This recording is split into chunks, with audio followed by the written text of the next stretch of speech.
kuwashiadio egumu watu wenu mo amandianeze kuwashiadio egumu watu wenu mo amandianeze onye anumo anewe mmekọ donya kpachalanyao Kanotumu wasiadinanya borozi kafasiadinime. I am born. Emanumu wagamasi manenu aro. And I'm going to help us Nnamdi Kanu to get Biafra. Believe me. Go on back to the States. I see Mommy Nkechi, a rapper don't tell she the kneel for grave where my uche de Papa Emeka. Don't blind from growing, Pekin don't fall, now watch up I'm raw.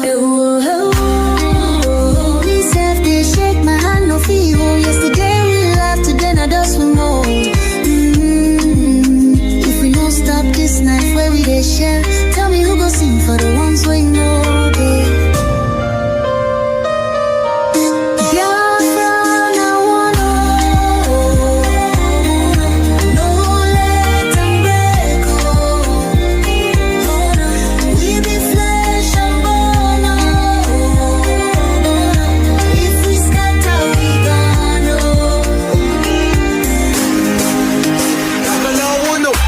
She need the voice from under the soil. Brother, don't let my blood turn to oil. Little Ada they ask where my papa go. Her small hand they shake, she knows I be this woe. I beg my people see this fire we burn. Now our house they blaze, now our future they turn. We go tell their ghosts we no go fail you. If we hold this love, that death go burn you. No, make we try yo. Back up in the day. I beg my people see this fire we burn. Now our house they blaze, now our future they turn. We go tell their ghosts, we no go fail you. If we hold this love, that death go burn you. Oh, make we try, oh. Back up joins with a trembling, oh. Hey, if we no join now, our children go so. I agitate for Biafra. I agitate for Biafra, my right to agitate, my right. They done this from now to terrorism. Sanguinis que pretio.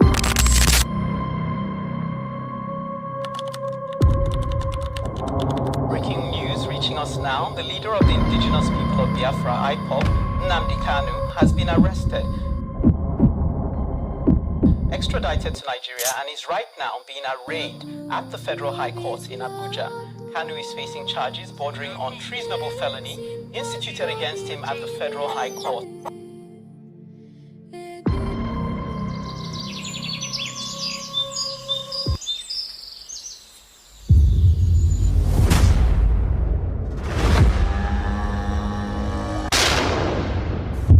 It was an unjust war.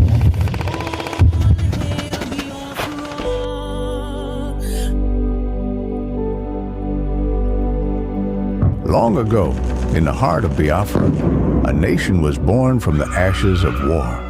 A war that scarred the land and its people, yet it never killed the spirit of freedom. The war aim of Biafra is purely to prevent ourselves being slaughtered, nothing more.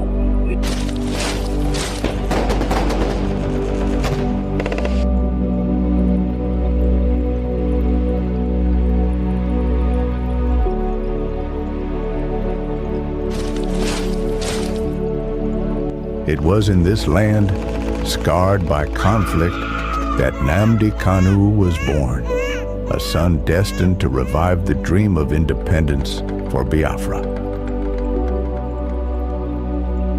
And if anybody is going to judge our success and failure in this war, it will have to depend on how much we have prevented the enemy from killing us.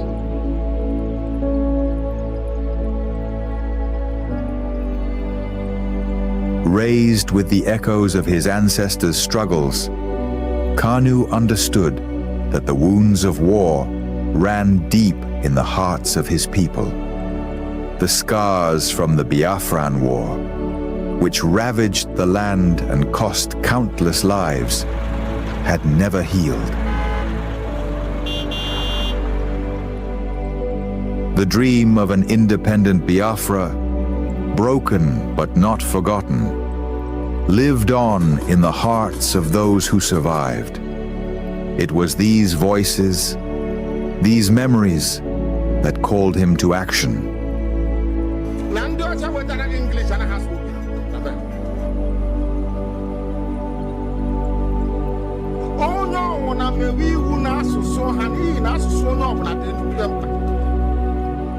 As Nnamdi Kanu grew, so did his voice. He became a preacher of justice, a messenger for those who were unheard. He spoke not just for his generation, but for all those whose lives were shattered by the war. The pain of the past was alive within him, and his words resonated with the cries of the oppressed.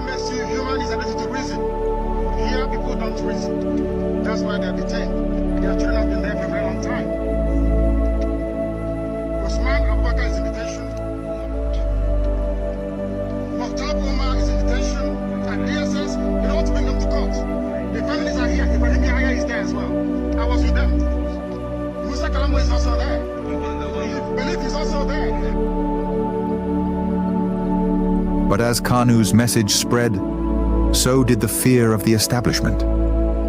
His calls for self-determination grew louder, shaking the very foundations of the government.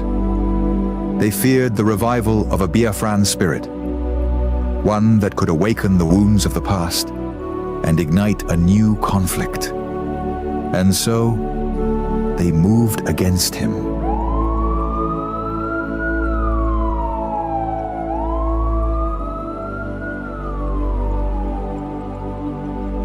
Nnamdi Kanu was arrested, his body captured, but his spirit unbroken. The authorities believed that imprisoning him would extinguish the fire he had started.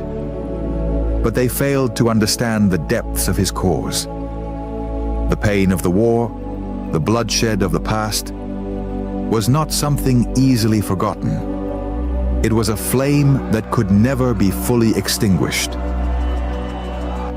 His arrest became a symbol of the struggle that began in the blood-soaked fields of the Biafran War. The demand for freedom was still alive.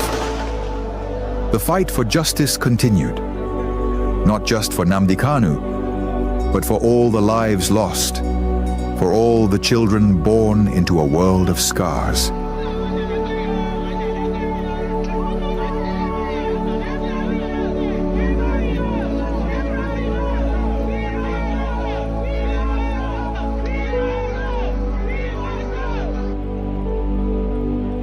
The fight for Biafra is not just his fight.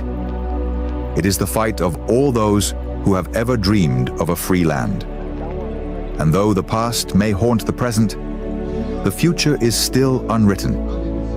As long as the story of Nnamdi Kanu is told, as long as the voices of his people rise, the dream of Biafra lives on.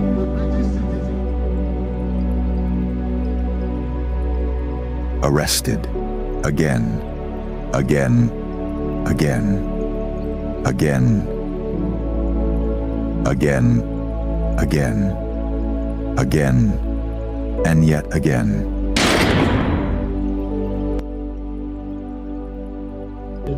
I agitate for Biafra. I agitate for Biafra, my right to agitate, my right. They turned it from treasonable felony now to terrorism.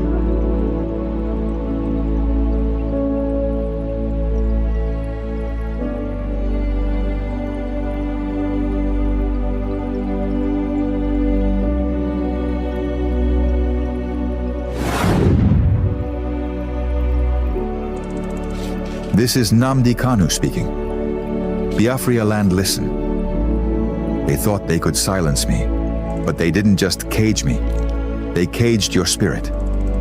They made you forget that our land still bleeds, that our people still suffer, that nothing has changed. 5 years in chains. But what about you? Are you not free? Or have they bound your voice with fear? The struggle was never about me, it was about you, your children, your land, your future. So I ask you, where is the fire that once burned in your heart? Where is the voice that once roared for freedom? Wake up! Rise again. Speak. Act. Remember who you are. This is Nnamdi Kanu.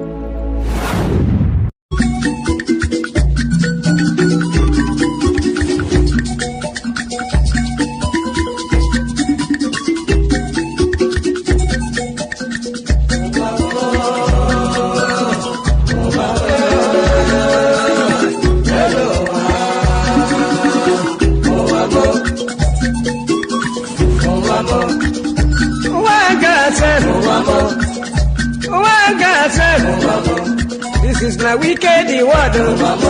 This is my confusion word. Listen to Palibran.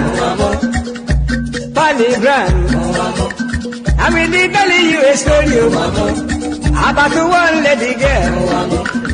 Pali they go to work Pali they work for bank.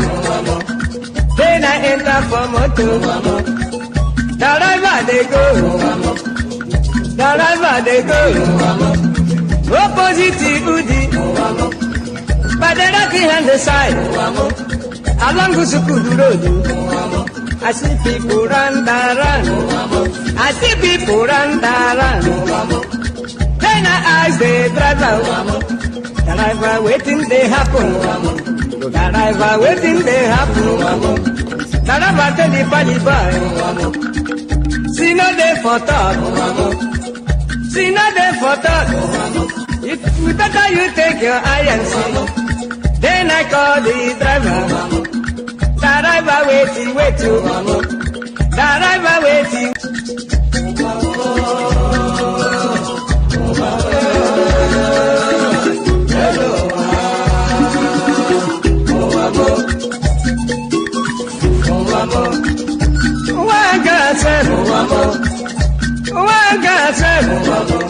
This is my wicked word. This is my confusion word. Listen to Palibran. I'm really telling you a story about one lady girl. Pali they go to work. Pali they work for bank. Then I enter for motor. Wherever they go. Opposite Udi, but the rocky hand the side, along the Sukudu Road. I see people run. I see people. So you keep on supporting evil in the zoo, the more your land will be taken from you. The more your daughters will be raped and abducted, the more your sons will be slaughtered in cold blood. And under one Nigeria, there is nothing you can do about it. Absolutely nothing. Because one idiot that they groomed will rise up and say to you, oh no, it's one Nigeria, there is crime everywhere. Haven't you heard about Zamfara? Haven't you heard about Katsina? There is crime everywhere. That is not the case. The crimes you have in the north, the insecurity you have in the north is as a direct consequence of their own action. They grouped them. Al-Qaeda in the Maghreb. ISIS in West Africa, Boko Haram, Fulani headsmen, bandits, all of them. Who brought them to Nigeria? It's Fulani. Fulani brought them into Nigeria. Everybody brought them in. All the same government brought them in. Are you people deaf and dumb and stupid? When you come out and you pretend, oh, we are one Nigeria, go and show somebody was asking, where is the boundary, where would the boundary of Biafra begin? And I asked the fool, where did the boundary of Nigeria begin? People from Niger come in and go as they like. Most of these idiots are from Niger. They are building a pipeline to Niger. They are building a railway line to Niger. They are building roads to Niger. Whereas where the money comes from, which is Biafra land, we don't have those infrastructure. No, we don't. But you're taking our money. You come to you come to Onadi, you come to Ekpa, you come to Agulere, you come to Ekpa, you take our resources, sell it, get the money, and now you're building a way to Niger, and you want me to be happy, which to you. Clap for your Nigeria. One Nigeria. I think you maybe not again. You are insane. You come to my land, you take our oil, you take our gas, you take our manpower, you take everything, our VAT, our tax, everything. You are now building a road from Katsina to Niger. Airport. Refinery. You take oil from my land, you take it to Niger, you refine it, you bring it back to me as a refined petroleum. And you're telling me that country is viable. You're telling me that Nigeria should be supported. You are in one Nigeria. You are not going anywhere and you're dying every day. Because those that they appointed to speak to you, they gave them money so that they will come out. Pages of the newspaper to give the world giving the impression that everything is okay when things are go and see the contradictions in it. Nigeria is not working. We are marginalized. And then you come back to say Nigeria is one. You must stay in it together. Are you not foolish? These are the useless intellectuals that you have. On one hand, say Nigeria is not working. You are marginalized. You are being discriminated against. You are suffering. They are killing you everywhere. And you come back to the same place and say Nigeria must be one. Had Nigerians gotten together to say they want to be part of this useless contraption, that's entirely their business. I'm a Democrat, I'm subscribed to it. But have you asked yourself this question? Why is it that all those asking you to remain in one Nigeria has something to gain from Nigeria, or they have benefited in the past? Nothing more, nothing less. I saw the letter that Ekpa wrote to President Biden. In it, Ekpa said, come and help us fight terrorism, in order to ensure that there will be no regional destabilization. That is their game plan at the U.S. State Department for very many years, until we stepped in. They keep trotting out these lies. Once Nigeria breaks up, there will be destabilization in the entire region. I said that because you don't understand African history.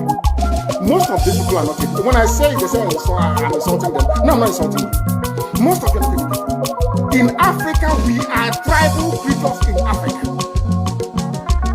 In Africa, we are tribal creatures in Africa.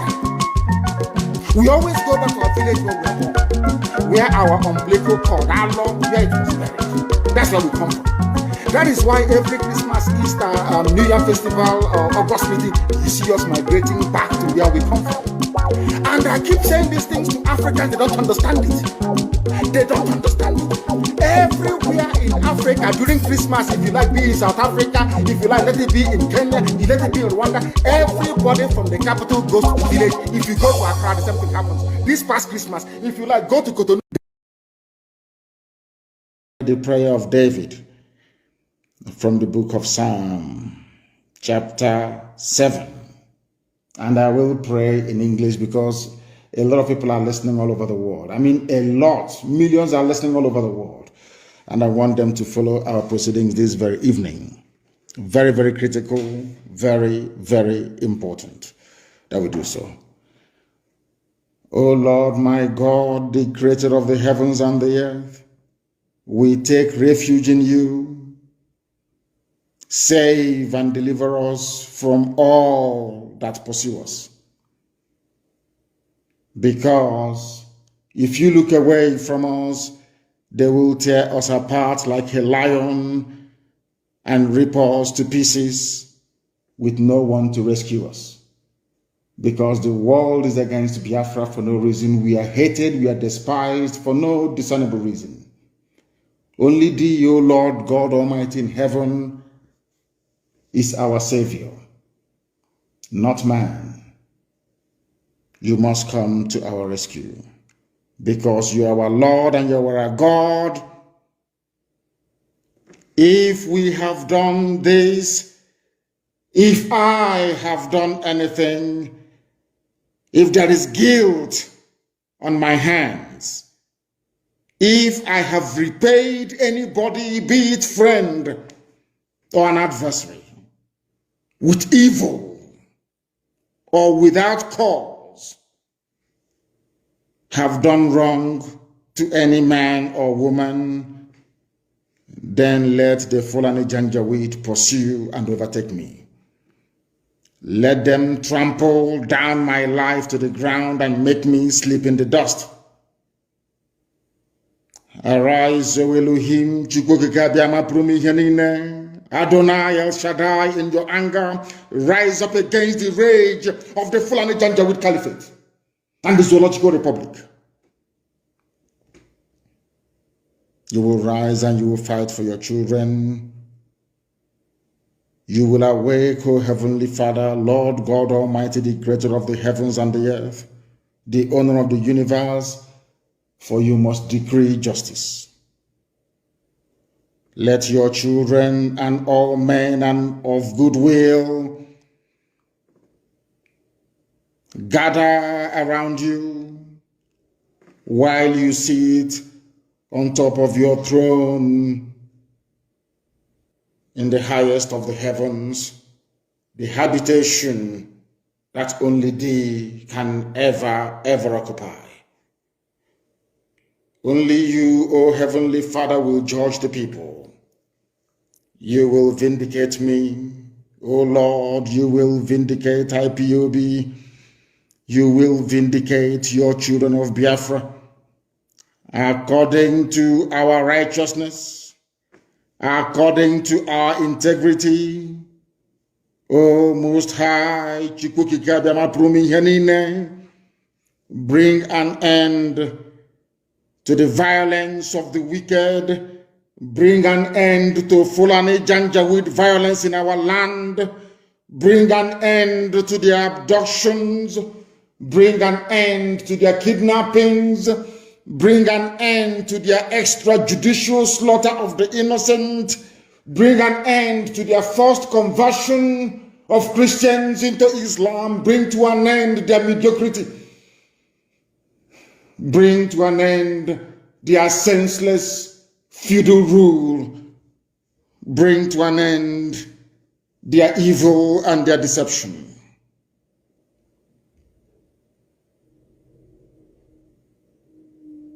Come and secure the righteous, because only you, O God Almighty in heaven, can see in the dark. Only you know the hearts of men. You are our shield. We have nobody. Between 67 and 1970, the whole world ganged up and fought against your children. We did not steal anything from anybody. We did not go after anybody's possession nor inheritance. We were on our own in the land that you gave to our ancestors. They conspired, they connived, they colluded to kill us. Over 5 million people. We are dead at the end of it. You are our shield. We do not trust in any man or in any state. We trust only in thee, because you are God and you always save the upright at heart. Anybody whose heart is clean, O Heavenly Father, to those you do not abandon to their enemies. That is why you cannot abandon IPOB. That is why Biafra can never be abandoned. Because your words are yea and amen. You are God, you're not human. Facebook may have been bought over by Nigeria, and we pray that Twitter will not succumb to their threats and their violence. You are God and you are an upright and a just judge. But you are also a God that displays his wrath every blessed day. If Fulani Janjaweed do not relent in what they are doing, if the Fulani Caliphate continues to pursue this scorched earth policy of abductions and murder and mayhem, then you, O Lord God in heaven, you will sharpen your sword, you will bend and string your bow, you will prepare your deadly weapons, you will make ready your flaming arrows. Whoever is pregnant with evil conceives trouble and gives birth to disillusionment. That is what is happening in the zoo called Nigeria. Nigeria is pregnant with evil because it conceived trouble and it has now given birth to disillusionment. All the holes that the Fulani Janjaweed are digging for us into that pit, they are falling into one after the other. The trouble that they have caused will always rebound on them. Their violence will come down on their own heads. O Heavenly Father, for we shall give thee thanks always, all the days of our lives, because only thee is righteous. We shall sing songs of praise unto your holy name, O Most High. For as long as there is a child on this earth of Biafran descent and heritage, O Heavenly Father, we shall worship your name and your name alone, now and forevermore, we pray. He said, that was our prayer this evening. We are now going to proceed without further hesitation to bring to you the gospel which I have been mandated by heaven to preach to the children of men.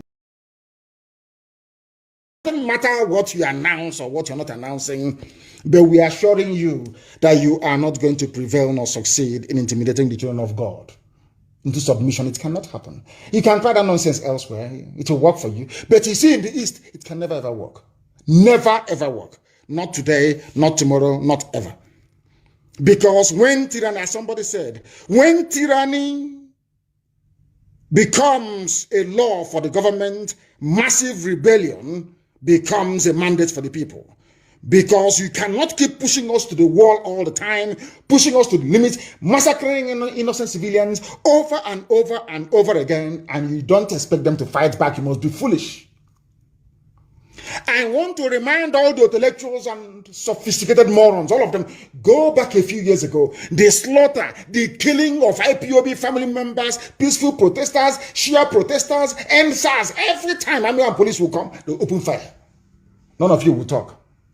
But now in our land, they are always looking behind their backs. They don't know where death is coming from. Because I assure them, they are all going to perish. The people telling you that they have a plan to secure the East, Southeast and South-South, according to them. Armed robbers invaded Asarok. So we are led to believe. Only under this regime, something unheard of in the whole world. It's never been, I don't know where these Nigerians, I don't know who gave them their brain. Maybe it was picked from the dustbin. I have no idea. Some of you may have dismissed this issue of armed robbery in Asarok, but I want you to understand something. It's never happened anywhere before in the history of the world or modern governance. Never ever happened before. They said they ransacked the chief of staff home, Ibrahim Gambari, and Abubakar Kanu, and they stole valuable assets. That is how corrupt the Fulani people are. I told you before that is something the Fulani they have perfected over the years. When they finish draining any particular department of parastatal dry, they set it alight to destroy every incriminating evidence. I am sure that whatever they may have stolen from the homes of Ibrahim Gambari and this Abubakar Kanu could be financial instruments worth billions of dollars belonging to the people. If you ask us, oh, armed robbers came, how can armed robbers, if armed robbers can, or should I say, unknown gunmen enter into Asarok to go and steal state valuables? Now tell me which part of the zoo is safe. They did not sit down to say to themselves, let us look for a way to strategize and devise new security approach to Asarok to guard it. It's Southeast and South-South they're interested in. In the East, Biafra. And newspapers and their editors publish this type of junk every blessed day. And I'm asking them, they have no shame, honestly. Armed robbers came to the seat of government to steal and walked away free. You shamelessly came out to announce that you are devising a new strategy for the East. You have not been able to devise a strategy to keep yourself safe inside Asarok. That is how they reason. It is supposed to be the most secure place in Nigeria. It is now every man for himself. That is why I commend Governor Autumn for what they have done. I will ask the southern governors, when next to your meeting, invite your middle belt counterparts, and you see that the zoo will collapse within 2 weeks. Not just collapse. All those things that you have been asking for, they will give it to you. That is why all of you must come to the fullness, or should I say, to the realization that you must, without fail, keep on doing what you're doing in terms of defending your land. You must defend your land. Look at people suggesting. I mean, can you go to, how can I put it, to a gate man in a hospital and ask them to administer any form of treatment because you found them at the gate? Because you found them at the gate of a hospital. These people, they're like gate men in a hospital. You are prescribing a remedy that you cannot even yourself inculcate into the plan to keep your own self safe. Rise up against, because everybody have been captured and enslaved with terrorism. If you do the killing, the assassinating. That's why many of them are bragging. Whenever we talk, they say, Samanaka, come to Nigeria so we believe you. Do you know why? Because they think that we are going to be as stupid as those people that have killed in the past. Kensaro Wiwa, should we start mentioning them? Anybody that rise up to challenge the impunity of the Nigeria state, the terrorist state, they eliminate the person. What is the other name? The Yoruba man, Gani Kfawemi or whatever he's called. He was assassinated. These are people who think they can make changes within the Nigeria state. It's impossible. Even this criminal called Tinubu, he ran away. He would have been killed by the military administration then, because he thought that he can have any political movement, to change whatever he want to change then, before he came back to become the governor. He ran away to exile, and probably France, because I know he has a very good relationship with people in France. Now, just like the United States, we are going to present Biafra after 2nd of December as the only remedy to the political crisis in Nigeria today. We will present Biafra as the only remedy to the upsurge of terrorists in the Sahel. I am telling you, nobody will see what we are doing today as a government in exile and don't give us that particular opportunity. We have proven beyond reasonable doubt that as Nigeria as a failed state, the only remedy that will save the life of people and also save the interests of the West, because no matter how you want to say it, we still have to protect the interests of the West, which goes a very long way in making sure that our society still remain in a sane, we still remain in a sane society, both in conflict-wise, insecurity-wise, national security, and what have you. So Nigeria no longer function as a law-governed state, capable of resolving its current political and economic crisis. My people of Biafra, our declaration in December is providing a remedy, providing alternative to the Biafra people and to the world, and to those who have business interest in the area, in Sahel region, and in Nigeria as a whole, because this is going to affect them positively. So Nigeria have found itself in a situation where they have become incapacitated. They are not capable of resolving every crisis that they are facing today. So the state is already a failed state. So what are we going to do in December 2nd? Our declaration will offer solution. And like I said, remedy, remedy, remedy. You're busy dishing out directive to go to, we now have a new plan. I'm asking the IG of police, go and secure Asorok first. Go and secure Abuja, where children are no longer going to school. Go and secure Abuja first. Go and recover Medugri. Go and recover parts of Myobe. Go and recover parts of Zamfara from the same terrorists that you groomed before suggesting how peace can be restored in the East. If you want to use that as a cover to bring in your army, they're going to die there anyway, so there's no need. I got my ball in I will not distress myself on this. Bring them now, you're going to see. And I want to warn our Oduduwa brothers, and I made it very clear to the activists last night that the Fulani imported a lorry load of arms and ammunition, and the containers were being escorted by the military last night, and they offloaded this very consignment somewhere in Oshodi. But I the very oldest language on the face of this very earth. Because I can say that from what I have just listened from you, it is just not ordinary. Very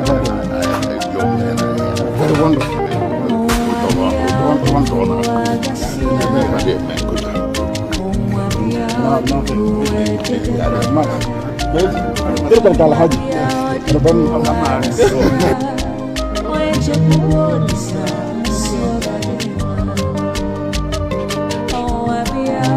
When my lawyers came to see me, I had a discussion with them about how I'm going to defend myself. I told them that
to the insecurity, to the upsurge of terrorism, and what have you.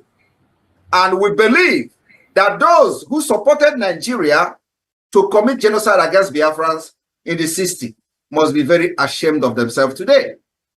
Though we can see that many of them who are very corrupt, I am talking about those in America, for example, like, you know, some of them we have seen removing Nigeria from the list of, you know, a special interest of a state that you know, have committed crime against Christians, for example.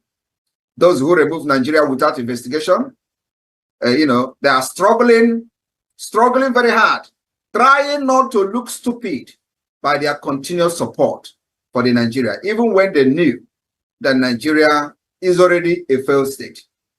The more they try to revive Nigeria, following their fake diplomatic ties, and the more Nigeria will continue to fail them. So, my people, there is no two ways about it.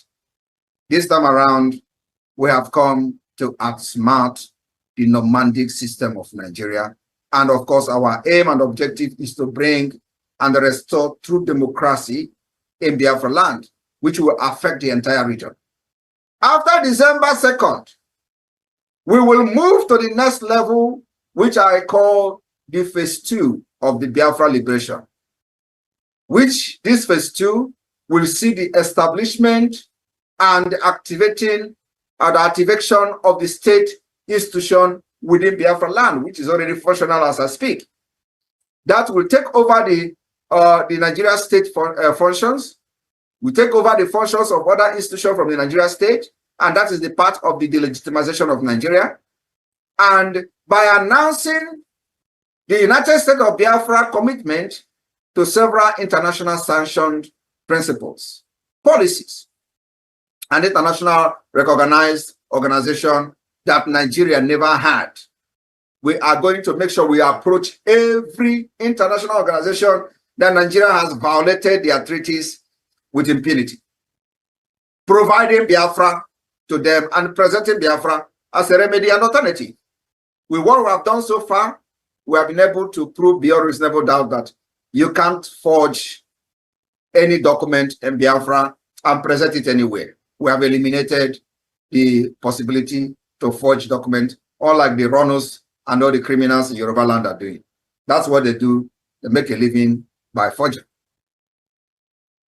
So my people in the United States, for those who are very, very unsure of what will happen after December 2nd, I am telling you now, giving you a hint.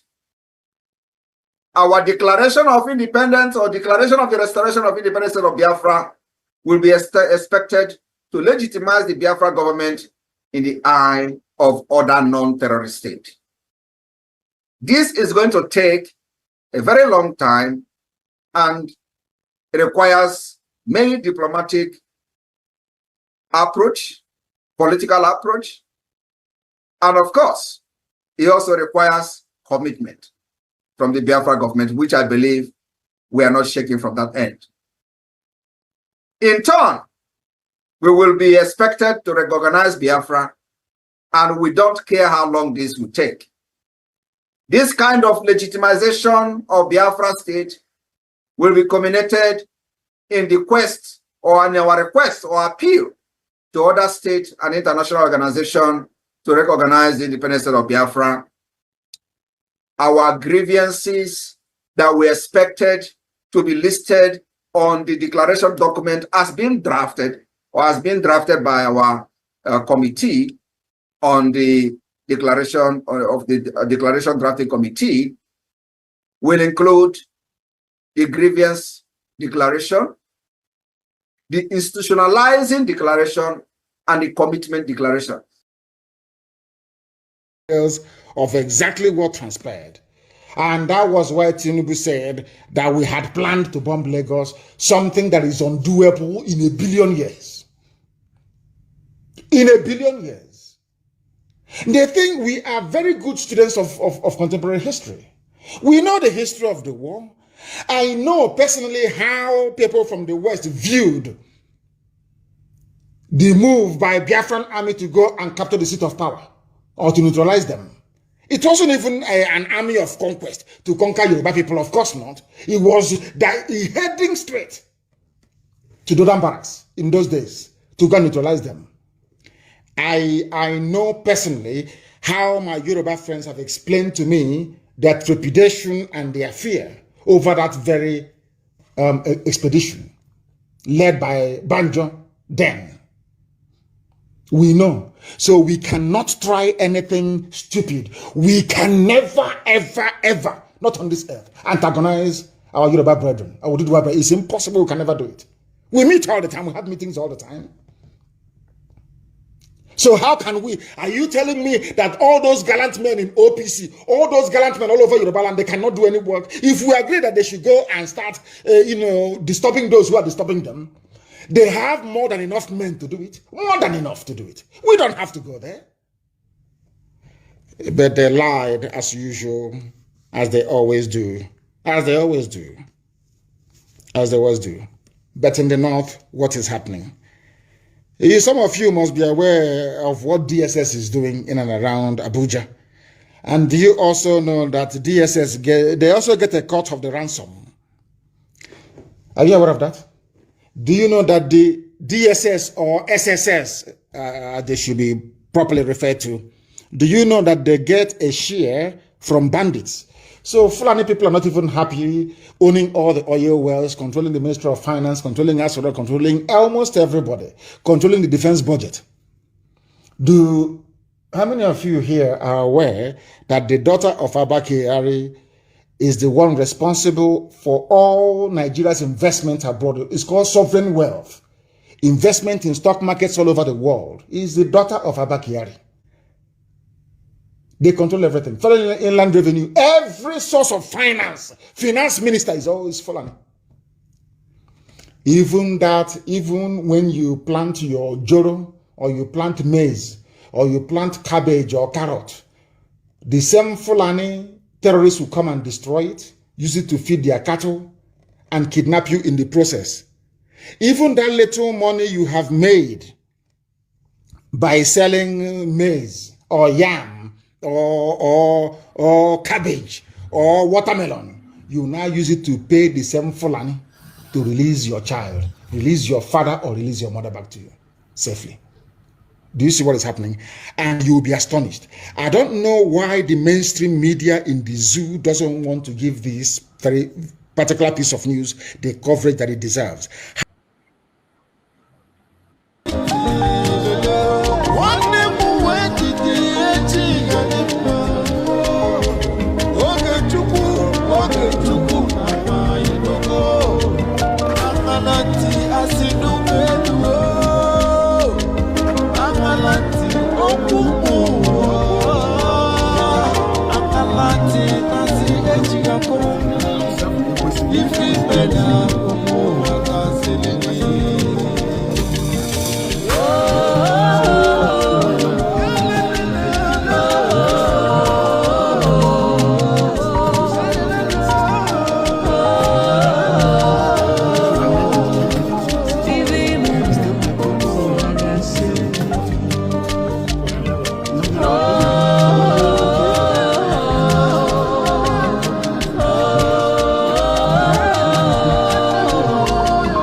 Welcome. Thank you for joining us on this very morning episode. I appreciate everyone that have connected wherever you are connecting from.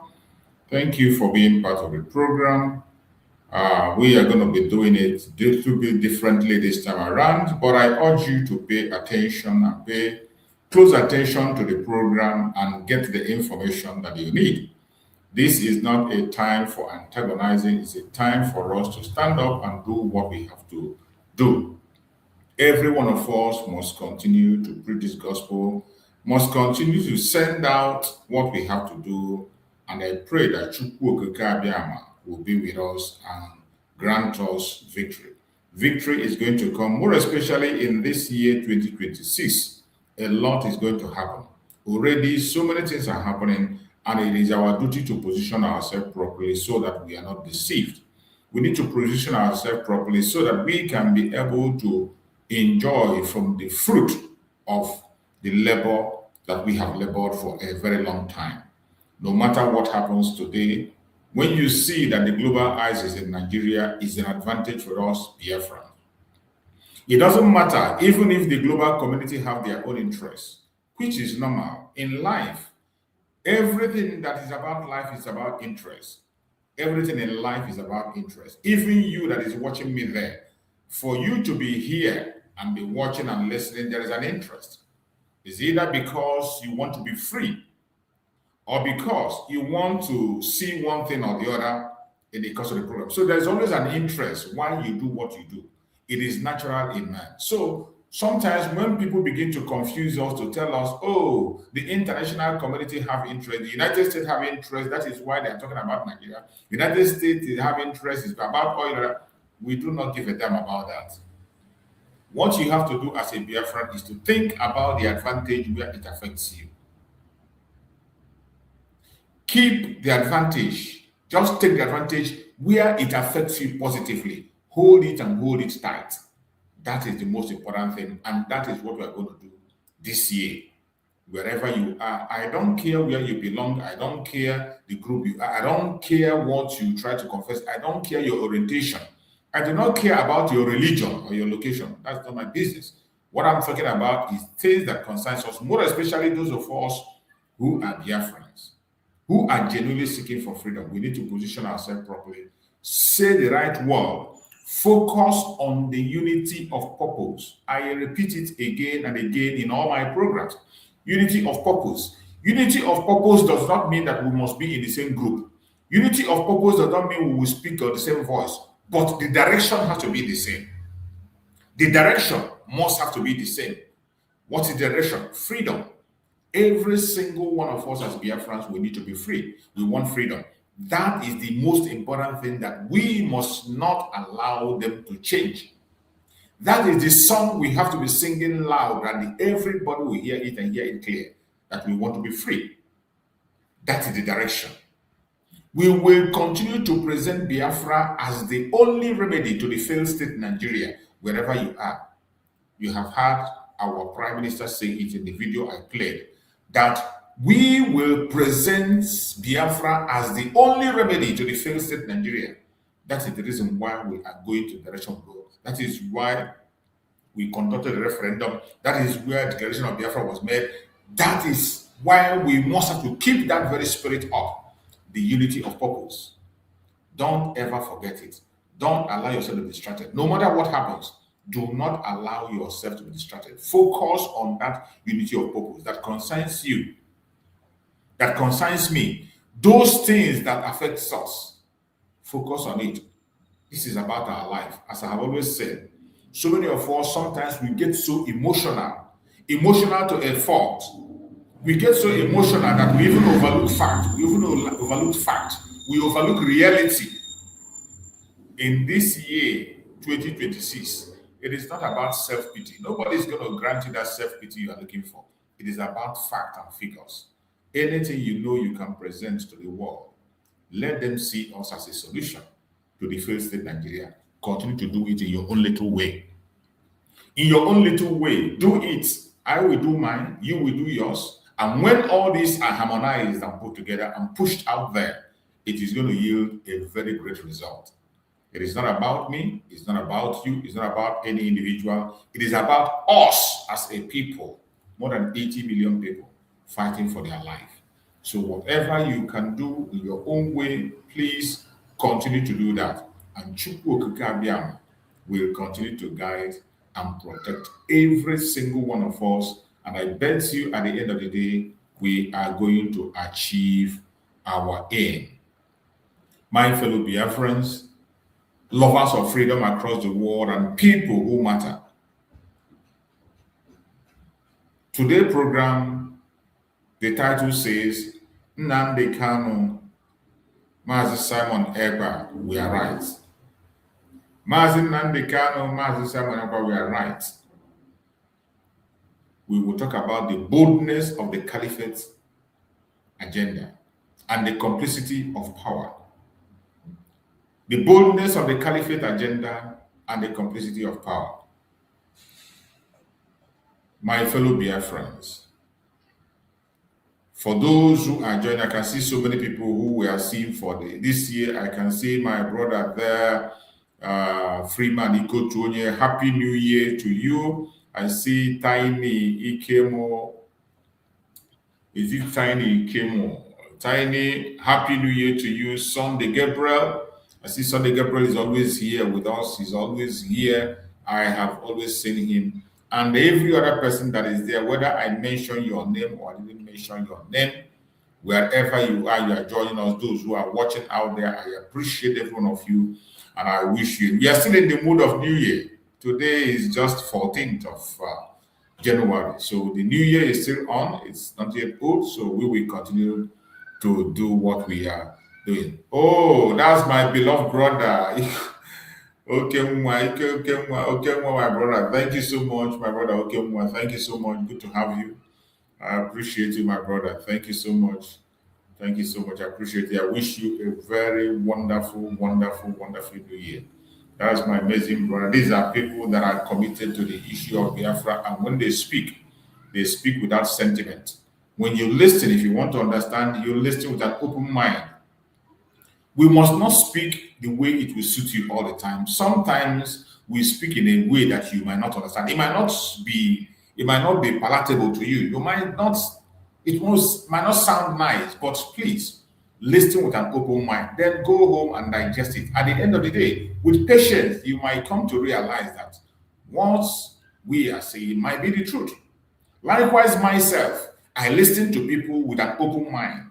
Then I go back home and digest whatever I've had. At the end of the day, I might end up finding out that yes, the person made a sense. That is why I have always said it, that this is a platform for public opinion.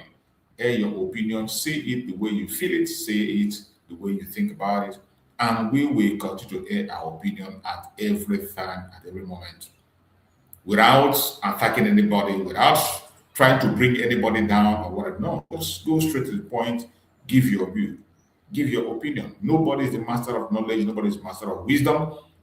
By the time we learn from one another, put our words together, we can be able to come out with a solution. What we are doing in this platform is to help people to make up their mind to take their decision. I am not here to force you or cajole you to do what you do not want to do, but helping out to allow people to express themselves. Then each and every one of us will look through the arguments, the discussions, and then you make up your mind on what you want to decide. The decision always lies in you. The decision always lies in you, because there will be consequence for every decision that you take. Every decision that I make myself, there's a consequence. Whatever I do, more especially those of us coming online, what we say, what we do with our faces online on a daily basis has a consequence. That is why you don't expect me to talk the way you talk, speak the way you speak, or do what you want me to do just to please you. Now, so many of us who are coming, talking, and doing so many things, there is consequence for every single thing we say or do. Likewise, every one of us. That is why we keep it open for people to take their decisions and decide on what they have to do. I pray that Chukwu Okike Abiama will continue to guide and protect every single one of us that is genuinely from the bottom of their heart, regardless the misunderstanding, regardless of the distraction, you are genuinely seeking for freedom. I understand that. Sometimes we get emotional and we go out of point, but we must continue to encourage each other and seize this great opportunity that Chukwu Okike Abiama has provided for us. Let it not fall aside. Let it not fall out. This great opportunity.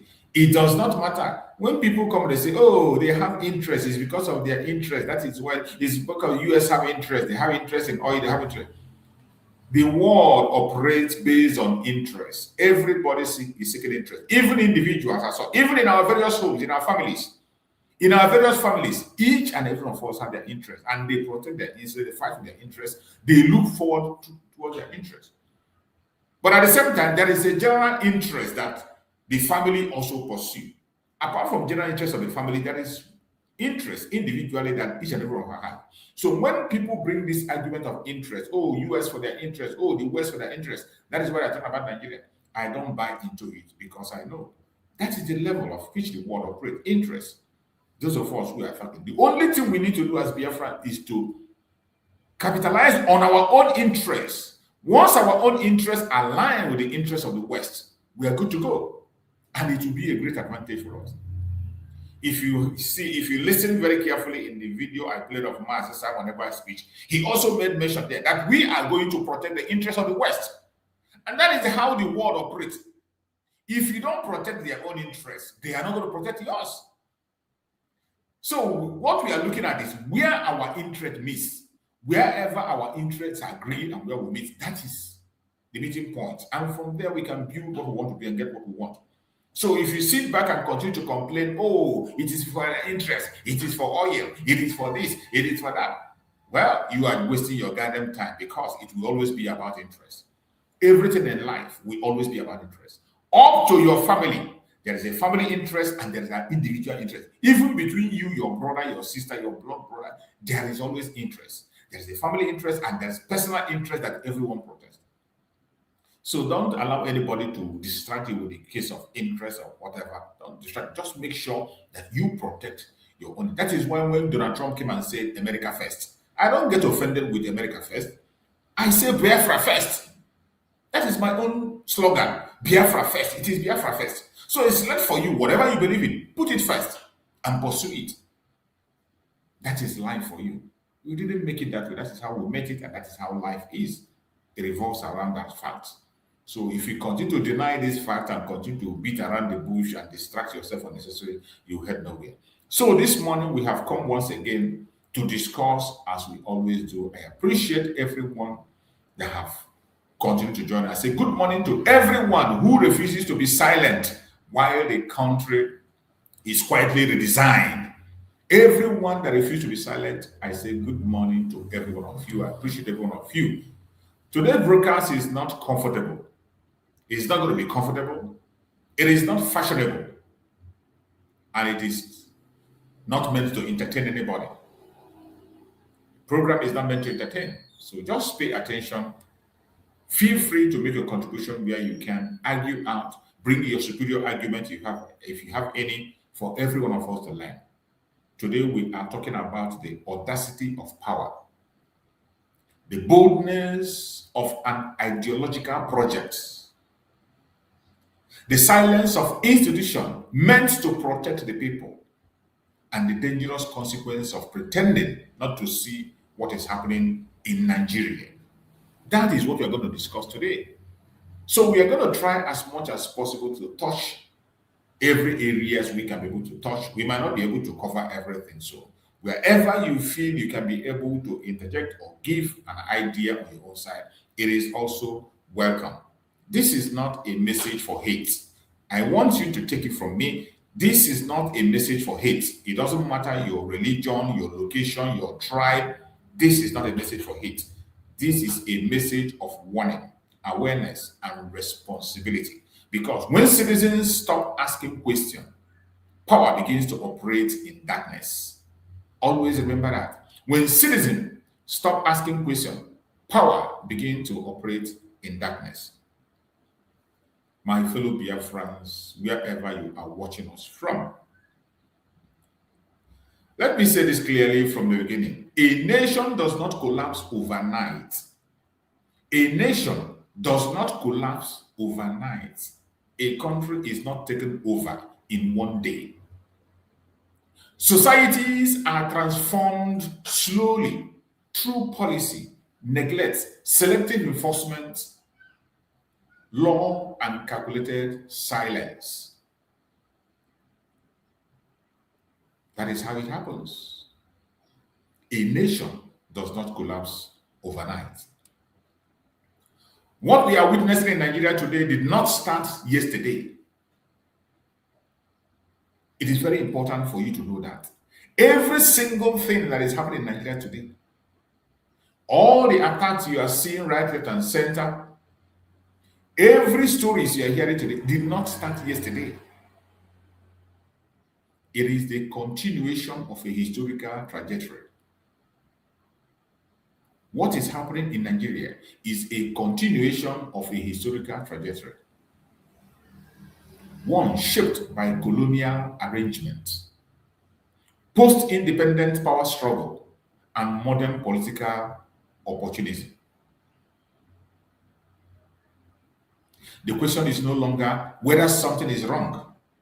The question is how deep it goes and who benefits. That is the question. How deep it goes and who benefits from all the things you are seeing that are happening in the contraption called Nigeria today. Nigeria was not created as a unified cultural or ideological project. That is a clear thing you must always have in your brain. Each time you hear Nigeria or you're talking about the issue of Nigeria, always have it at the back of your mind that Nigeria was not created as a unified cultural or ideological project. It was assembled by colonial powers for administrative convenience, not for harmony or justice.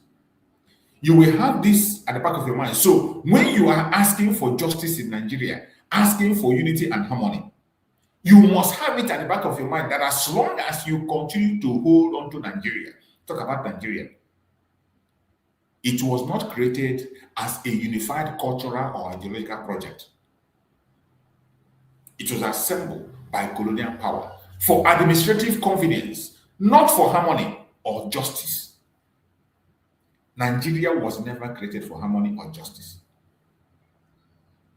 And you see, when we, the Biafran people, say, end this very evil entity and re-establish a country based on value system, I don't care how many countries you split it into. It has been done in several parts of the world and it worked perfectly well. The countries today are doing very well. There are so many examples in Asia, so many examples in Europe, so many examples in America, where countries are split according to value system and they are doing excellently well.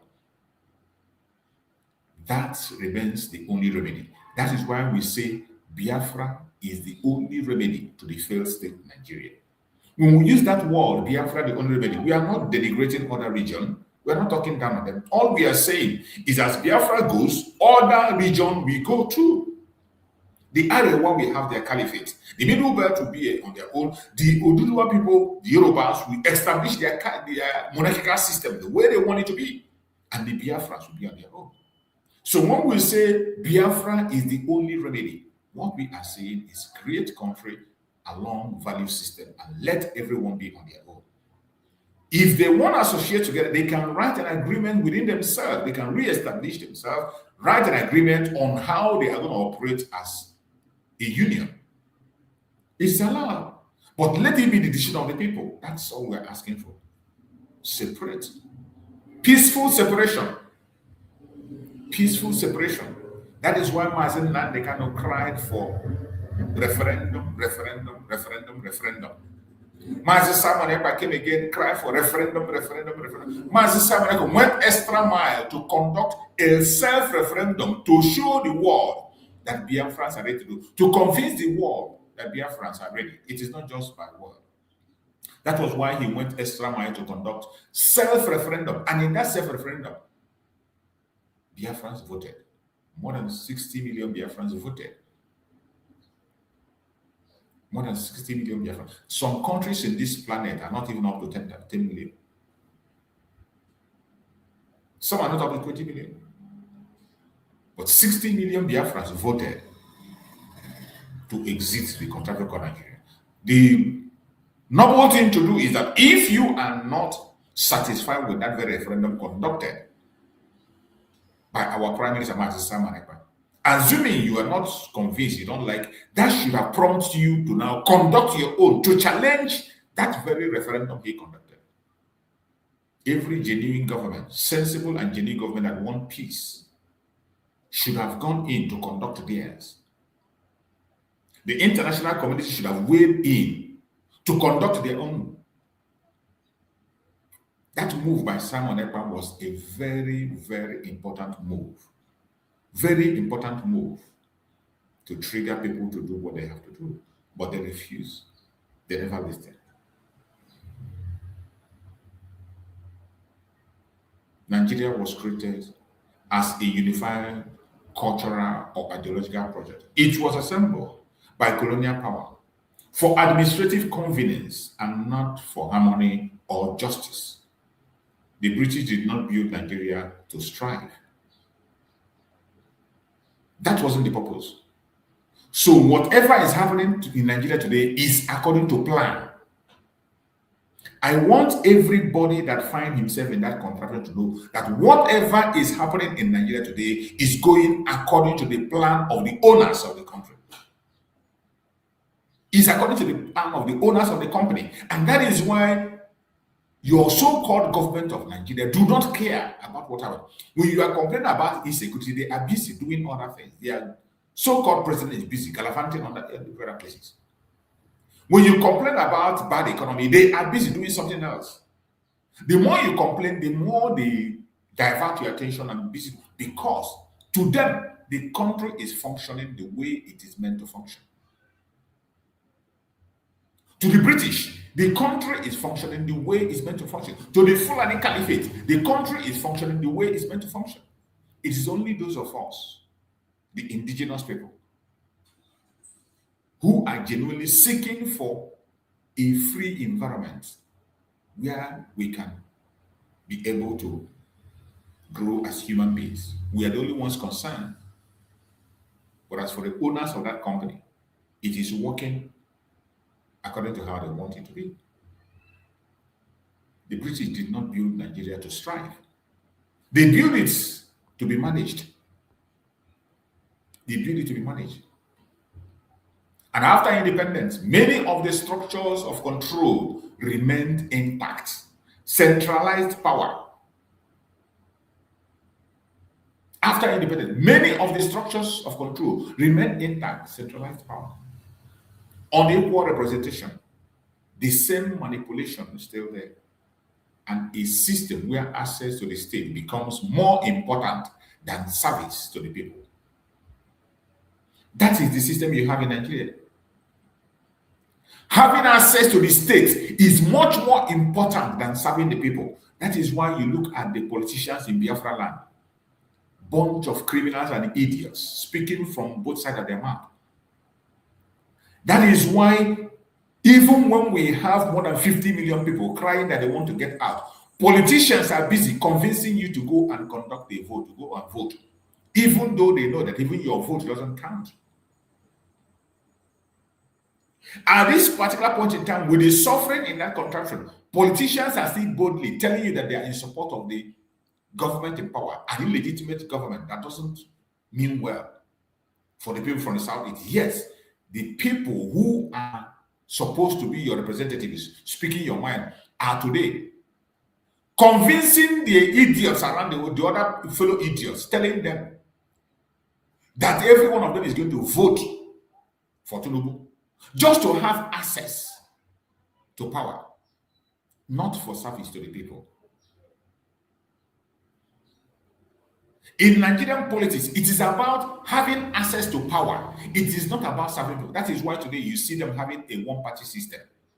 Everybody is running to the ruling party. It didn't start with this APC. In every government in Nigeria since independence, people always run away and go to the ruling party simply because they want to have access to power. It is not about service to the people.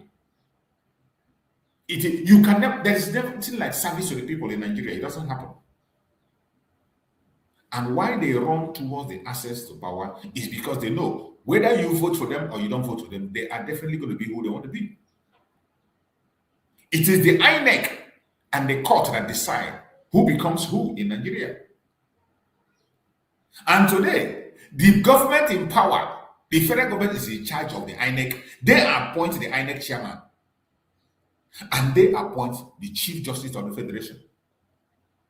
It is the Chief Justice of the Federation and the INEC chairman that decide who is who. Now, do you see why your politicians will always run to have access to the state instead of service to the people? They don't care about you.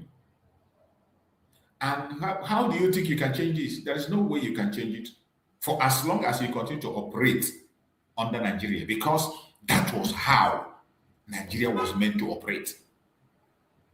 For the owners of Nigeria and people that put it in place, it is normal. It is working according to plan. So the only way to dismantle that is to dismantle the foundation, destroy the foundation. Go back to basis whom you were. Go back to whom you were. Go back to who you were, even before amalgamation. Go back to whom you were. Be in your region and create a nation that is going to serve you. And you will be who you want to be. If you want to join and match yourself to your neighbors, write the agreement yourself based on mutual respect for each other, equal level of treatment. Until that is done, you're wasting your time. When you understand this history, you begin to understand why certain groups repeatedly dominate state power. When you understand that, you understand why certain groups dominate state power, why security responses are selective, and why some communities feel permanently unprotected in this zoological republic. The answers are clear. All you need to do is to look to history. Today, many Nigerians are asking a hard question.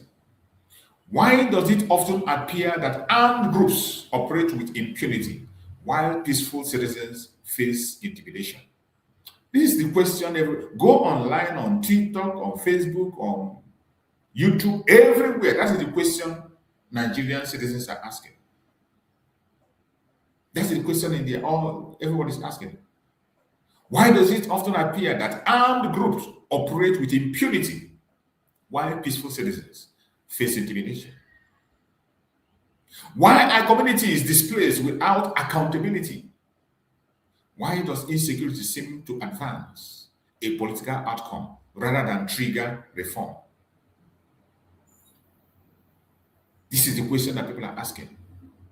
These are legitimate questions, very legitimate.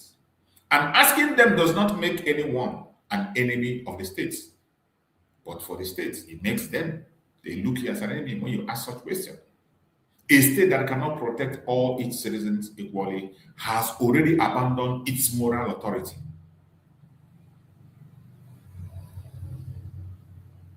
When policy decisions, security priority, political appointments appear to tilt consistently in one direction, people will naturally suspect an agenda.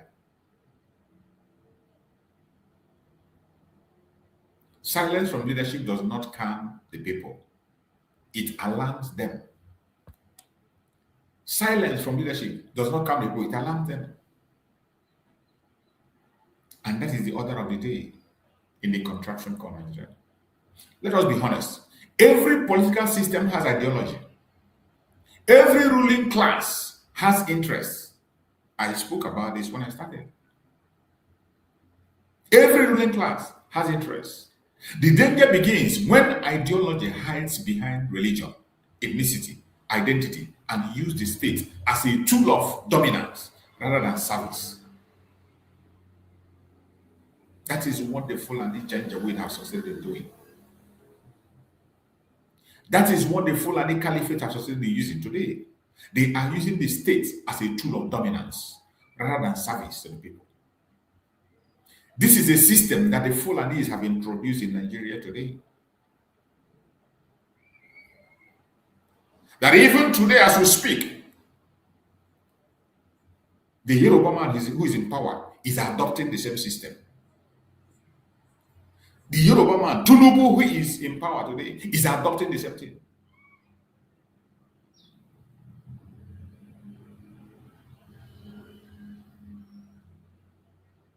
It is all about hiding ideology behind religion, ethnicity, identity, and use a state as a tool of dominance rather than service. That is what we see in the leadership of Nigeria, introduced by the Caliphate. They have become so strong that even when you stay there as a figurehead, as a president, Sokoto Caliphate, they control you. And that is what you see. They use ethnicity, identity, and religion. And they now use the state tools. They use state tools for dominance. Go to the military, they are there, they have taken over everything. This foundation was led and made strong by the late Muhammad Buhari. Muhammad Buhari created the Caliphate and made it strong, handed over all the state tools to the Caliphate. And today, look at the result: debt, insecurity, failure, bad governance, hardship. When governance becomes about expansion of control instead of protection of diversity, plural society begins to fracture. That is what you are seeing in Nigeria today. Governance has become about expansion of control. Expansion of control, that is what you see in Nigeria, instead of protection of diversity. Today, they have even made the destructive diversity that we always talk about very, very clear.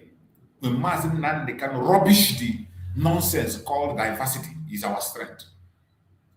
When Nnamdi can rubbish it in his message, people didn't get it clear.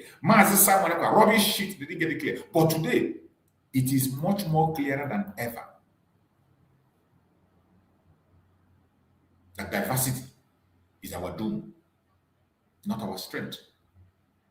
Destructive diversity in Nigeria is a time bomb. Nigeria is not a single identity nation.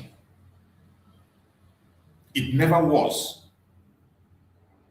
And any attempt to force uniformity through power will always end in resistance, instability, and loss. Go and tell this to the Janjaweed. And this is what they have been doing. This is why Nigeria will never ever know peace. The only way to restore peace in Nigeria is to allow everybody to go their separate ways. If they want to be together, they should write an agreement based on mutual respect for each other. If the West sincerely want to help out to the indigenous people, more especially the United States that is in front line, we appreciate them. The United States are doing a lot, committed in so many places, but they should do more. You don't even need to put your soldiers on the ground. You don't need to put much resources. Speak the word. Let the contraction disintegrate. Let the North have their caliphate. Let the Yorubas have their monarchical system. Let the Middle Belt be on their own and let the Biafrans go. Simple. Tweet it and support the move. Let the United Nations weigh in and let that be done. With that, peace will be restored. With that alone, peace will return. Security will be returned. The war will be the terrorists in the Sahel will die a natural death. Because I bet you every region will protect themselves. And every region is capable of protecting themselves. Including the Northern Caliphate. They will defend themselves against their own terrorists that they grouped.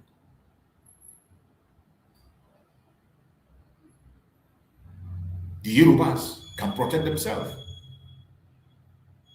The Middle Belts can protect themselves.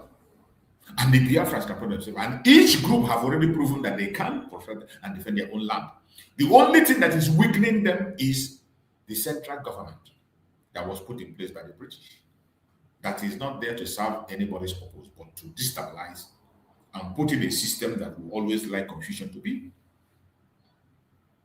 And that is why I tell you the country is functioning the way the colonial master planned it. For the colonial master and the caliphate, there is nothing wrong with Nigeria. It is working the way they want it to work. Their program is going according to plan. The only people that are seeing problem in Nigeria are the genuine ones, the indigenous people that are genuine, and international communities that are really genuine and interested in solving the problem. Nigeria is not a single identity nation.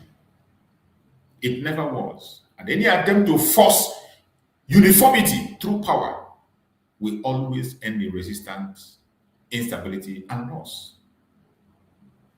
This is not about faith. This is not about ordinary people. This is about elite ambition and state capture. That is what you are seeing in Nigeria.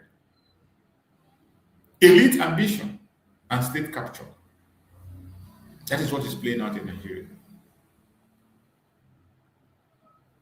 It doesn't have much to do with ordinary people.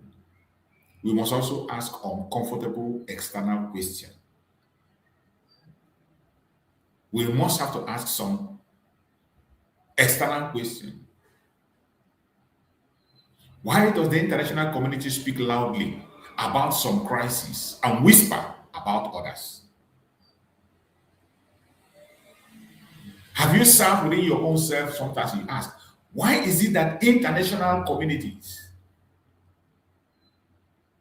speak loudly about some crises but whisper about others? You see the way they took upon themselves the issue of the Palestine. It became the talk of the world. Even before then, the Biafran genocide have been there. The Biafran genocide have been there. The loss of life in Nigeria, the indigenous people in Nigeria, has been there. Nobody talks about it. Ukraine issue came. Everybody, they focus on Ukraine, the whole world, all the platforms we are talking about Ukraine. Everybody weighed in. It became a talk of the world. But before Ukraine, the issue of Biafran genocide has been there. The issue of the massacre in Nigeria of the Christians has been there. The genocide of the indigenous people in Nigeria has been there. But nobody talks about it. It only took a tweet from Donald Trump to change the narrative, and people began to a little bit talk about it. But even as we speak today, do you know they are still changing the narrative? As we speak, they are bribing everything bribable to change the status quo. Nigerian government is bribing every single lobby group. I'm going to dig out one of the messages that was written by this guy in his platform about the effort Nigeria is making to bribe United States government and officials to make sure they tone down the pressure. Why does the international community speak loud about some crises and whisper about others? Why do strategic interests often outweigh human suffering? Why? These are questions that we need to be asking, and we want an answer. Former colonial powers still maintain economic, political, and security influence in Africa. This is a fact, an undeniable fact. And that is why things are going really, really bad.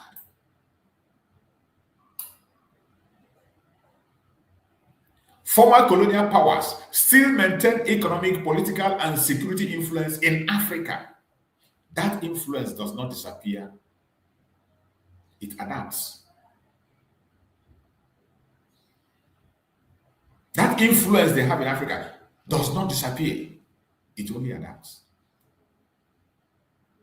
When instability benefits certain geopolitical calculations, justice is often delayed, diluted, or ignored completely. Like in the case of Biafra. We know that it's about the resources. And the only people that can make the resources available to the West are this Caliphate, the Janjaweed, who doesn't know the value of the lazy Janjaweed, who doesn't know the value of the mineral resources.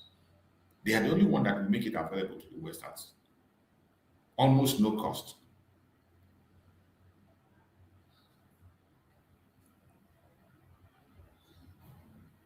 When instability benefits certain geopolitical calculations, justice is often delayed, diluted, or ignored. But no foreign interest should matter more than the lives and dignity of the people on the ground. Logically, that is how it's supposed to be. No foreign interest should matter more than the lives and dignity of the people on the ground. But that is not the case in Africa. That's not the case. Even fellow Africans join in selling out their people and giving out their resources to people, holding their people captive and making sure they do not see the light of the day. The average Nigerian does not want domination. They want safety. They want fairness. They want future for their children. But when citizens feel abandoned, they lose trust in the system. And when trust is gone, the social contract collapses completely. A country cannot survive on fear. A nation cannot be held together by force alone. Like what you see in Nigeria. How long are you going to be holding a nation by force? Look at Iran today. Look at the Islamic State of Iran. Look at what is happening there. With all the force they have used to hold people, with all the executions, with all the loss of life, The Iranians are fighting to take back their country by themselves. You cannot hold people down forever. You can't force people against their will forever. A time will come when the people will rise up and say enough is enough. Just like the Iranians are doing as we speak today. Just like the Biafrans have been doing for many decades and we will continue to do. If you think that there is something you will do to make us stop, you are a joker. We are just starting. Every Biafran, wherever you know that we are just starting. Let me be very clear here. This conversation is not a call to violence. Violence destroys the very people it claims to defend. I'm not calling for violence. That's not the main purpose of this very program. This is a call to awareness,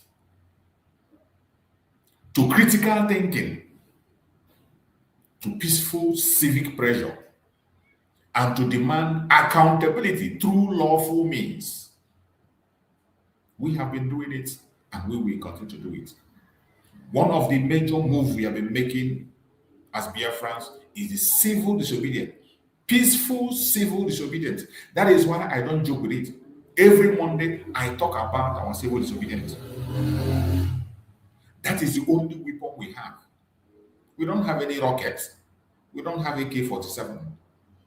We don't have anybody out there speaking for us. The only weapon we have as ordinary people is civil disobedience. And we have been using it effectively. It has been working. And we will continue to hold on to it until we are completely free from the contraption called Nigeria. History shows us that informed populations are harder to manipulate. That is why I am coming online every blessed day. That is why so many of us on the media are coming out today to make sure that our people are informed. That is why we are coming online every day. You know, some of us are very ignorant. Some of them, they will come and say, oh, you are coming online because of monetization, because of how much is YouTube going to pay? I have said this several times. Go and check how many viewers do you have to have before you get $1? Go and check it. Then you do the calculation. You go through a platform and you see, you know how much is the person is making. An average person living abroad is taking about $25 per hour. $25 per hour. In YouTube, you cannot make that. You cannot make that amount in YouTube on this agitation. In this agitation program, you cannot make up to $25 an hour. You can't even make up to $10 an hour. You can't make $10 an hour in this agitation. This is our YouTube agitation. You cannot make up to $10 an hour. So, but some ignorant people, they think it is about money, it is about this, it's about that.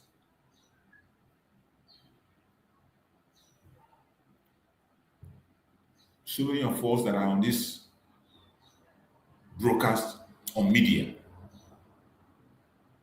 we pay for our Wi-Fi monthly. We have so many apps that we use to deliver a message. All this is cost money. We spend our time, we spend our effort, we spend our money to do it. But you will still see some ignorant people that will come and begin to attack you and say, oh, it's about money. And sometimes I tell them, you know it's about money. Why don't you go and you don't need money too? If it's about money, then come in, join us. Come and enjoy it. Join us and get the money.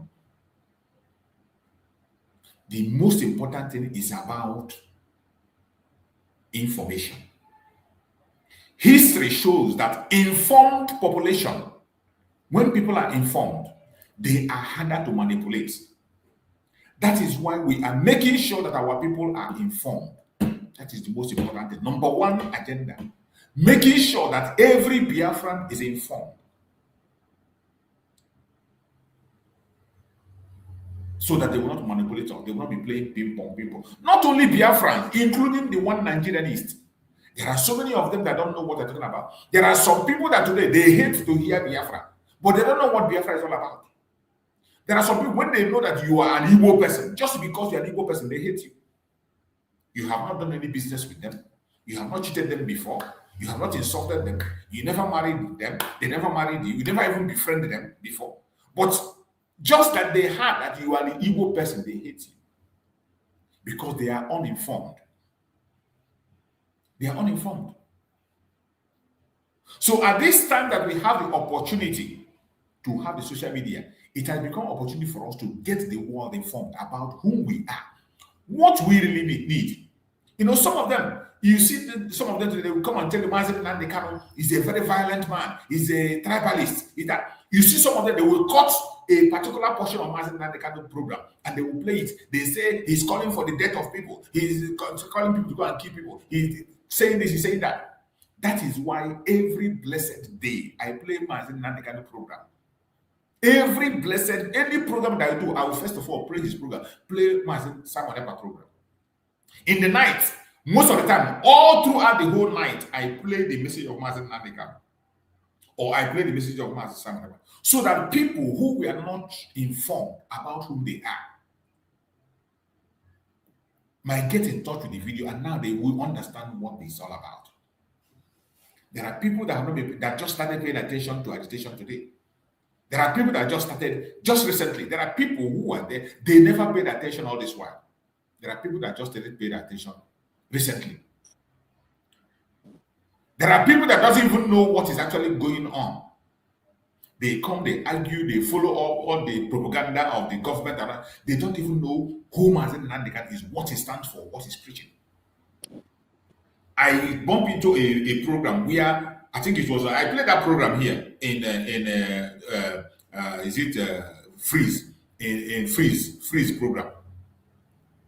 In that Freeze program where the woman was talking about Nnamdi Kanu program, he was asking one guy, "Have you listened to Nnamdi Kanu? If you listen to his program, you will not support him. You will understand that this man is so violent, he's so hateful."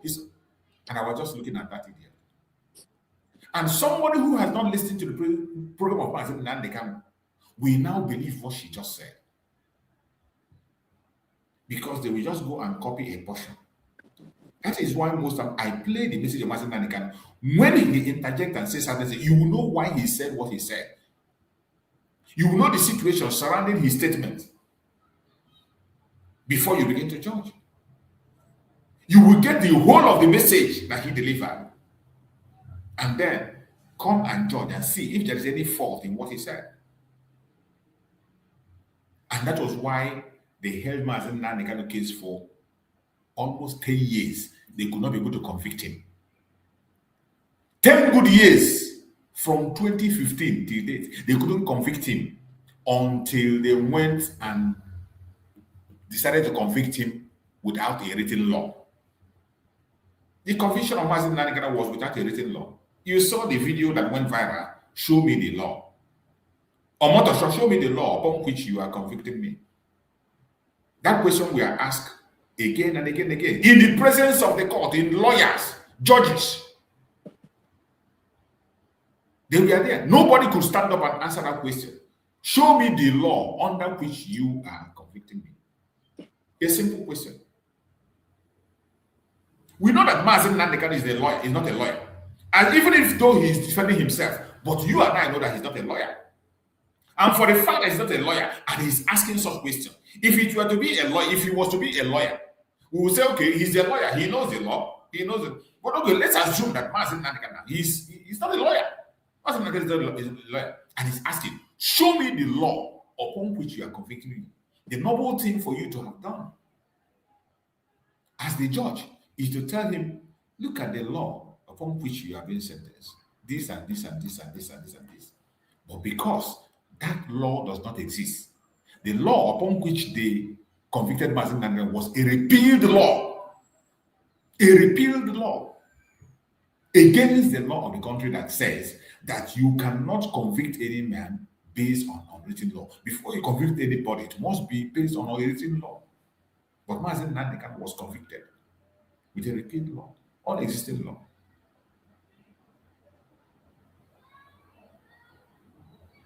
We must continue to give a voice to Nnamdi Kanu. Ask questions. question, document facts, engage peacefully, refuse to be divided against your neighbor. More especially us, refuse to be divided against your own brother, not even a neighbor. Today, in this issue of Biafra, see how divided we are.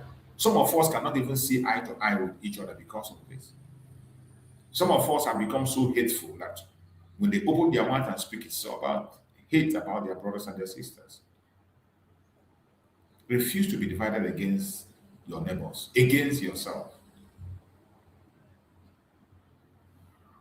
Every generation faces a defining moment. Ours is the moment where silence is being tested, where fear is being normalized, and where power assumes the people are too tired to respond. But history also teaches us this. When people finally understand what is at stake, change becomes inevitable. Like in the case of Biafra. There is nothing you can do to stop us from walking out of Nigeria. We are gone and we are gone and we are not coming back. The future of Nigeria must be chosen openly, not decided in back rooms, not enforced through insecurity, and not disguised as destiny. For us, Biafrans, you can't play that game with us. We are gone. Long, long, long before now. I pray that Chukwu Obiabiama will give us that wisdom, knowledge, and understanding and strength to remain and do what we have to do. You're welcome, my beloved brother Christian. Thank you so much for joining, brother Christian. Morning, brother Chuks. Hello, my brother. How do you go? I'm Shikam accompanying, as usual. When we have time, we have to come in and brace the occasion and do whatever we can, On any particular topic,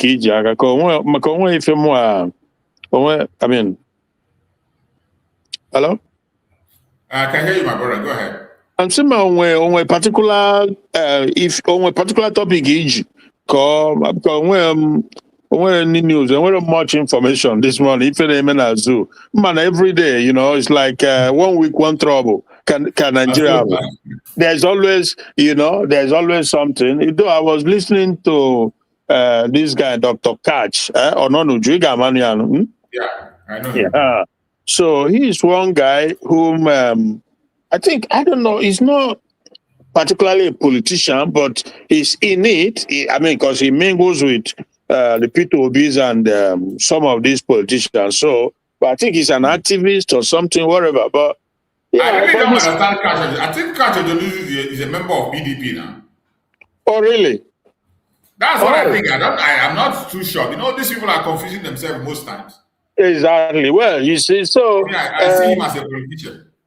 Okay, just that I observed that he speaks very boldly and truthfully, even though there is still that area of disagreement between we and them. That is that the lasting solution to the problem, we all know what it is. But for them, so maybe because they are politicians or whatever it is, but at least if we have Southerners, not just Biafrans or Igbo, but if we have other Southerners who speaks boldly about the origin, the problem facing everybody in the country, I think the situation will be different to an extent. It will be different because it's unquestionable that the Fulanis, they are the Jesus Christ. There is no missing word on it. These are the people from the time of the amalgamation to the independence that the British, now kind of caretaker position he gave to them. So, so they took it from there, and since ever, they now capitalize on the loopholes, the lukewarm, and the so many advantages they seize on the ground to completely they did damage.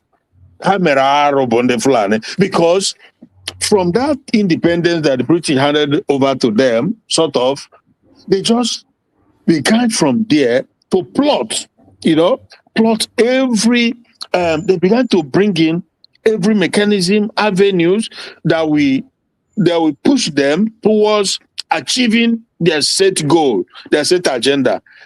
So they started by, first of all, depriving their people, the children in the north, primary basic educations and healthcare and stuff like that, and at the same time encouraging corruption and corrupt politicians who are not, because every of these things are problems that came together to give you what you have today as Nigeria.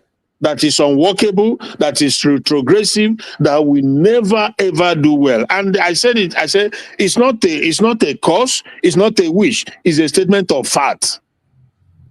Statement of fact, undeniable fact. Nigeria can never, nothing. You can wait all you want, 50 years or whatever. It's never going to change except something happen. And that thing has to do with the foundation. Break it down, break up every of it. Let everybody, either people go their separate way, form their own union, develop themselves at their own pace, or come together and decide how you want it. How do you, is that what you want? You want Sharia? You want Islamic country? These are vital things that has to be done. But these people, these politicians from all the regions, I don't know if they know it or they know it, but because of evilness and selfishness, they don't want to get to the cause, the root of the problem. And if you are behaving like that, it's not rocket science. You must know that you're not going to get anywhere. You are just scratching surface. You will not solve Nigeria problem. You will not develop. You won't get anywhere because they are all bunch of either criminal, corrupt people, or whatever it is, because again, you can see, anybody with even half brain can see the problem of Nigeria and the root of it, and the solution is there. They know, but why they don't want to do it, I don't know. Are they expecting miracle that things will just change so automatically, like suddenly these Fulani who runs the country will suddenly change their belief, their ideology, the agenda they've been pushing for decades. All the investment, time and money and effort they're putting into it, suddenly they will just change overnight. It's not going to happen. They will not stop, except you stop them. So it's crazy. It's crazy. So that is the thing, because that catch, Odonuju, I listened to him again. He speaks very boldly. He call it out for what it is. And usually the Zoom medias, when you talk so when you talk so openly, so clearly, when you hit the nail so directly, they get nervous, they get scared. Like it was on VOP, so they're trying to calm you down or shut you down because they don't want to provoke the Caliphate that runs the country, right? All the system is under the Caliphate, the media under the Caliphate, the political sector, the military sector, everything is under them. That's a fact. So, but so he speaks so boldly and so truthfully, and he just told them, that's Atiku, they are coming to take over power again, having had 8 years of a Fulani guy who took this terrorism to another level in Nigeria. Because it has always been there, but Buhari came and took it to a level never seen before, right? Under his administration. He was using the money to fund them, to support them, 100 billion he gave them, and he was also opening the border for them to physically troop into the country. It's crazy. Crazy, bro. Hey. So obviously, I don't know why and how anybody will not stand up and say, no, we have to get out of this demonic entity. It's obvious. And look at what is happening. Every day is kidnapping and buying. Every day, everywhere. The militaries, all the security apparatus, they are helping to, they will lift the audio messages. If any man over there, hey, over there, so yeah. I've never. Audio. Look at this. This was posted by Arise News.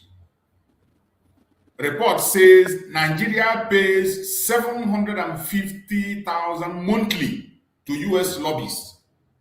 $750,000. Nigerian government.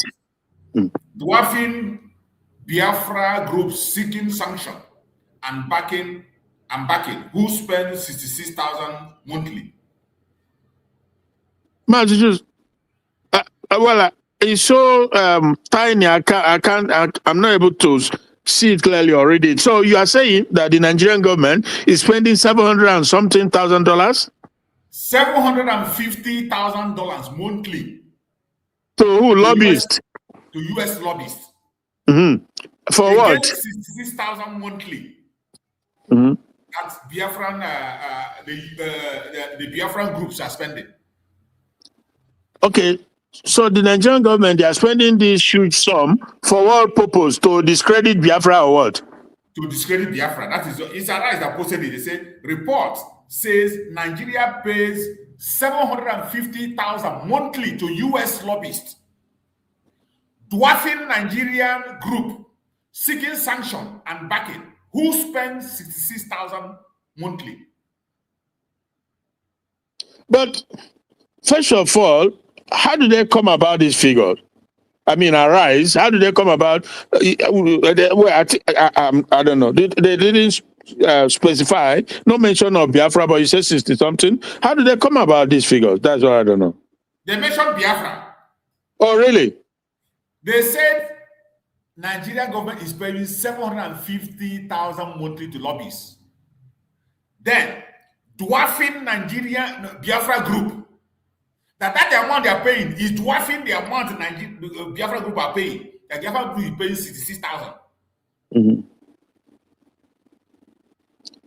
So, okay, well, I guess they have intelligent report, but I don't know that Biafra is spending. The figure might not be correct, but it is a fact.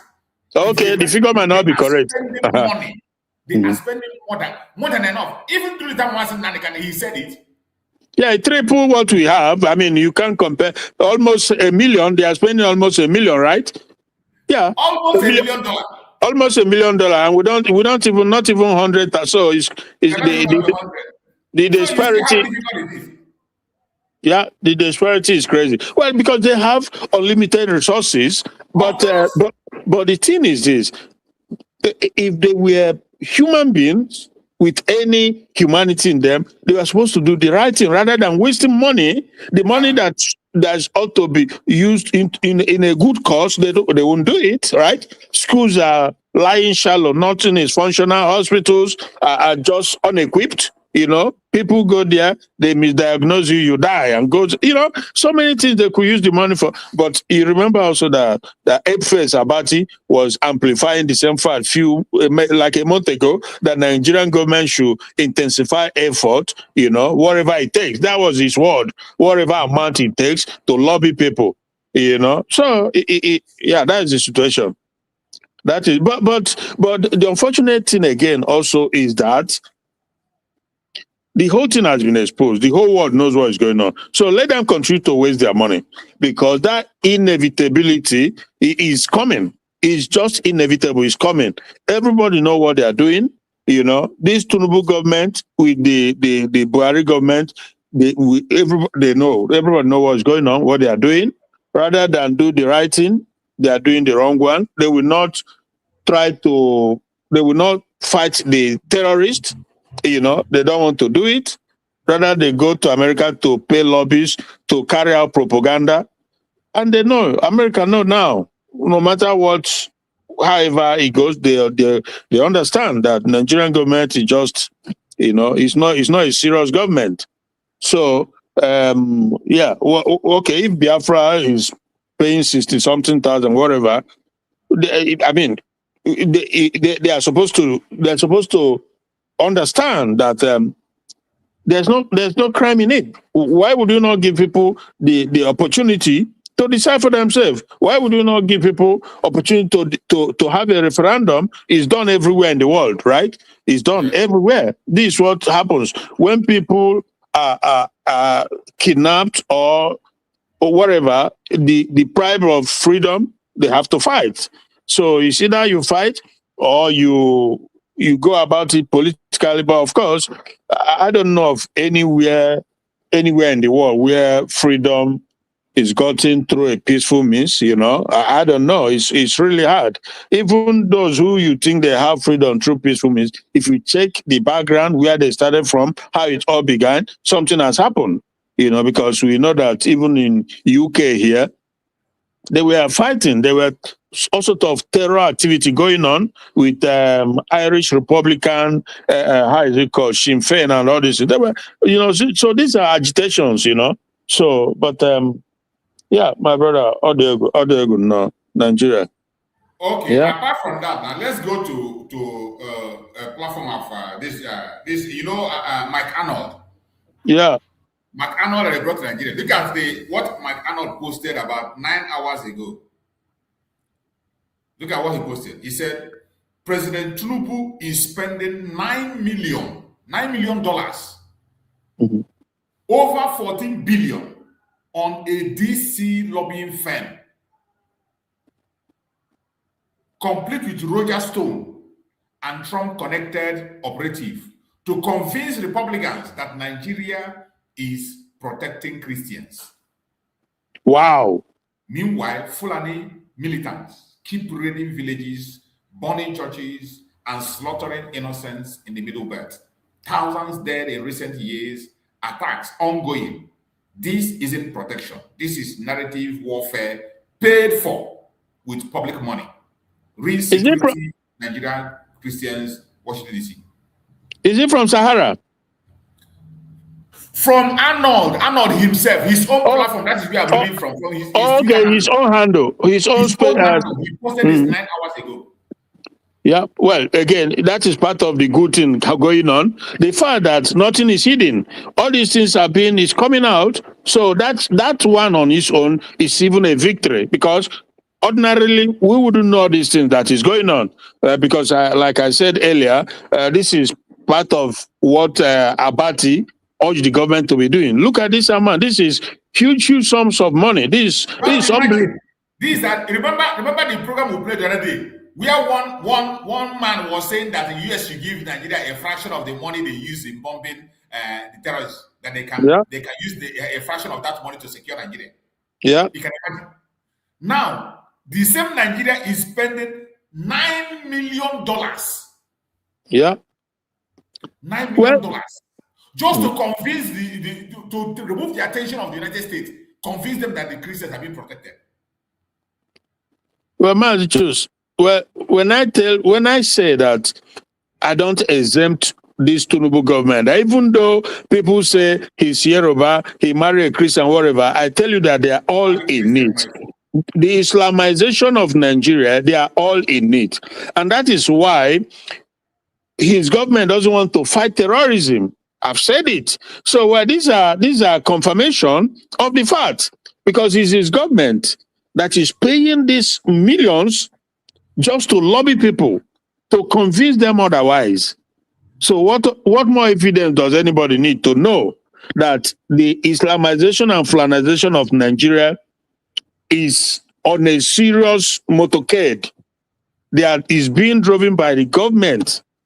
And again, when you also see the Canadian court describe them as terrorist government, this is it for you.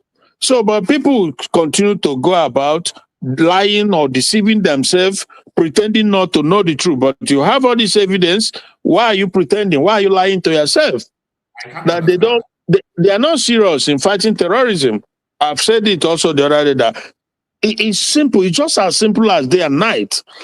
If the government want to fight terrorism, they will start by apprehending the financiers of the terrorism. They have the list of the people. The fact that they don't do that, that fact alone shows you everything you need to know.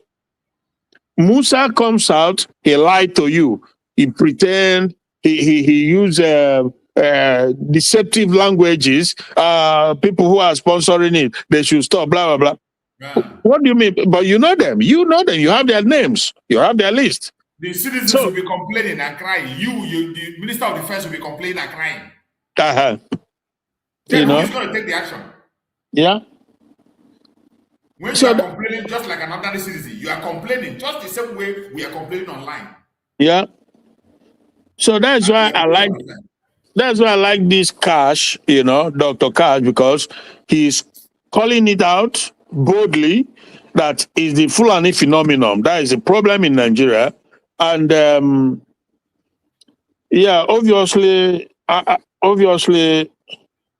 there's a lot of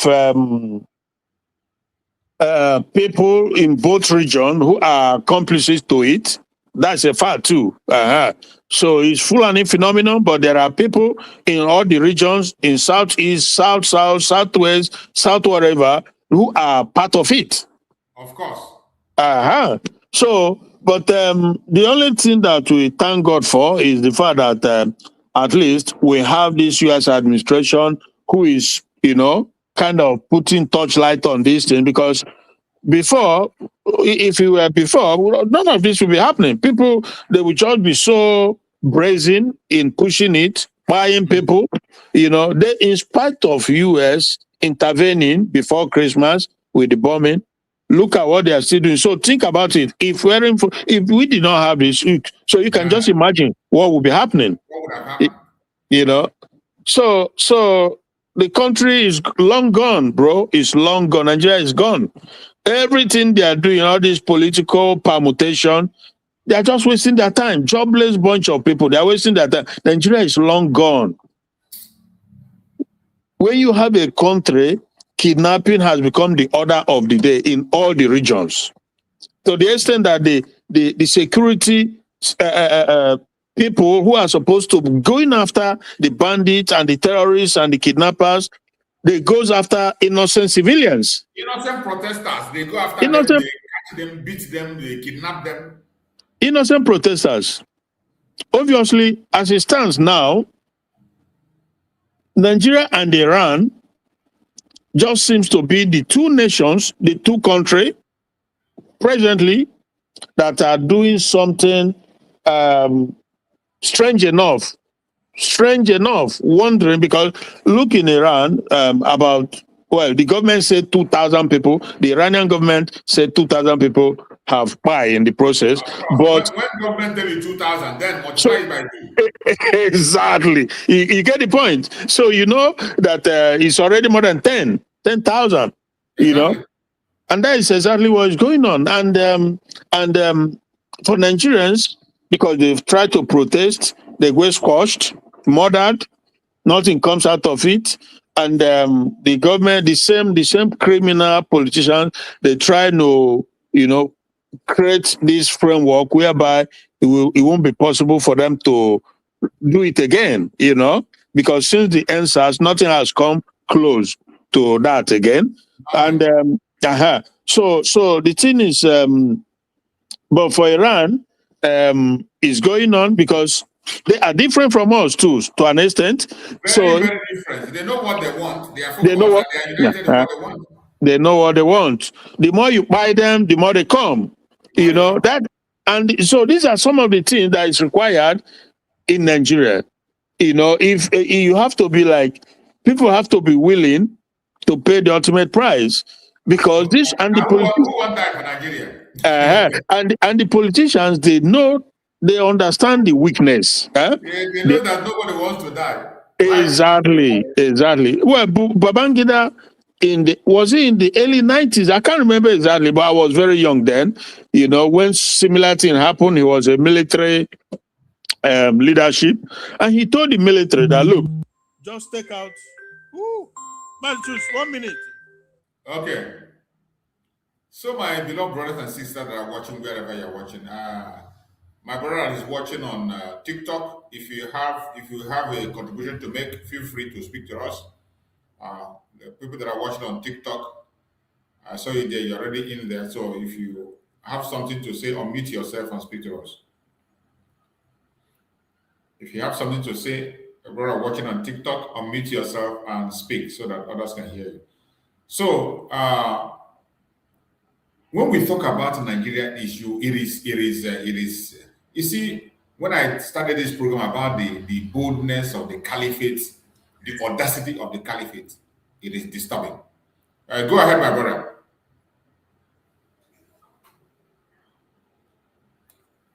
Good morning, sir. Thank you for the good content. You're welcome.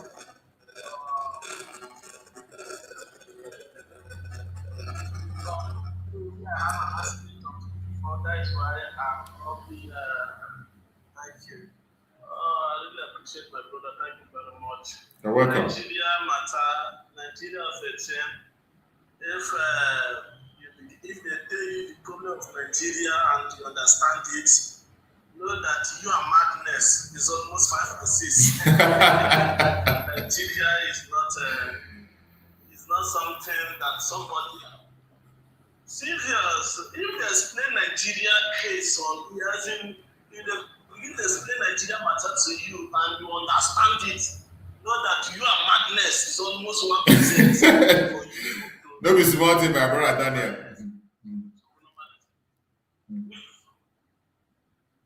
We Biafrans who have been saying this thing long time ago, but it seems that some people don't understand. And I strongly believe that there are some people in Biafra land, even Biafrans, indigenous people of Biafrans, that if Nigeria does not happen to them, they will not wake up. Yes, if Nigeria do not happen to them, they will not wake up. Because we continue hammering on this matter. We all know that Nigeria cannot go any forward. We all know that Nigeria is a place that they use your own resources to subdue you. That is the kind of Nigeria we have. In Nigeria, that your governor will be the one kidnapping you, demanding ransom from you, the same governor and senators and some of you are king. That is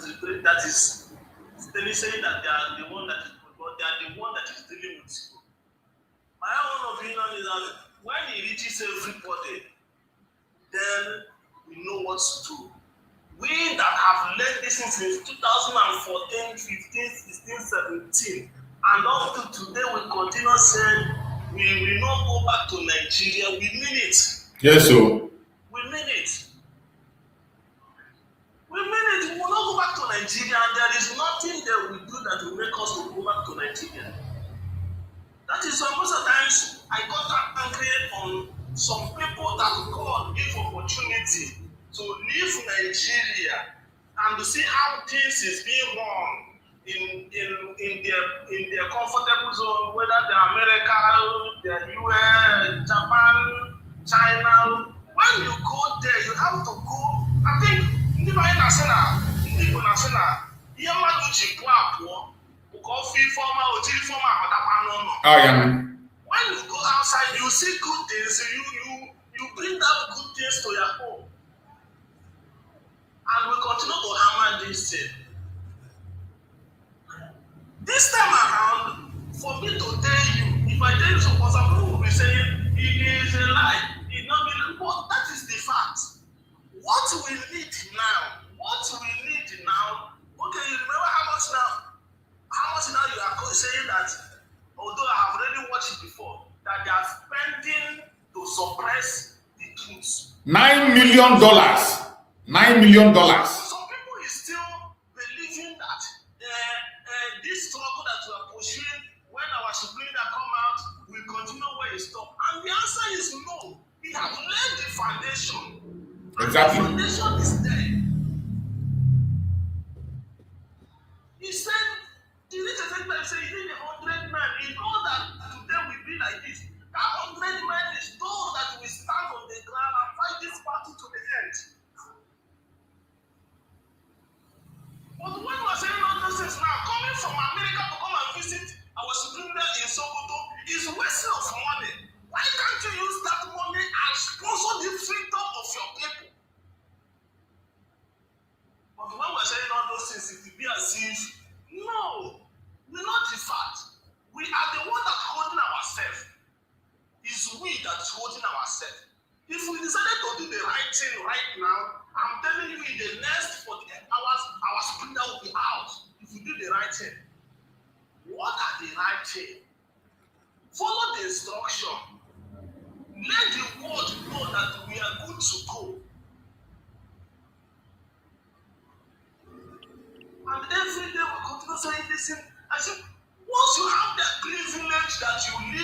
Nigeria, and you have opportunity to leave Nigeria and you went to US, Israel, all this developed country, make sure that freedom of your people is the #1 key.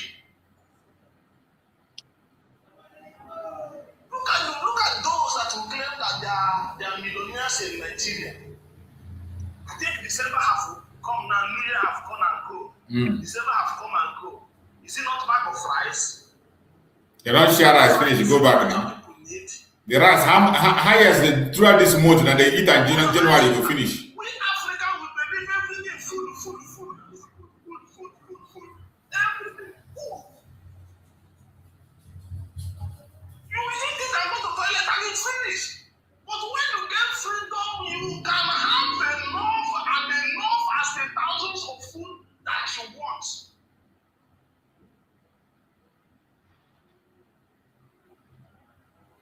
The reason why we don't have IDP camp in Biafra land today is because of the foundation our Supreme that laid.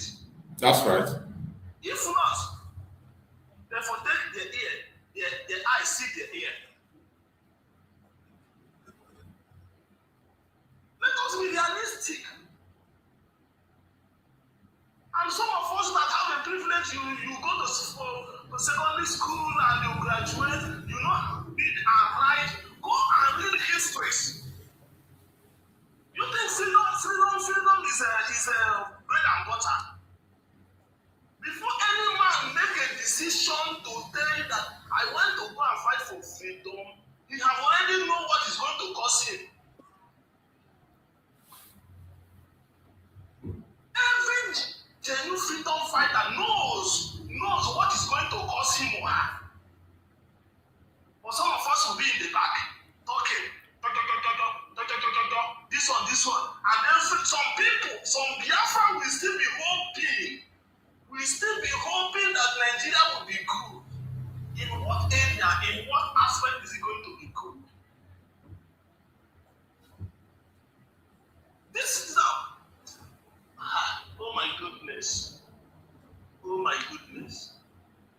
Oh my goodness.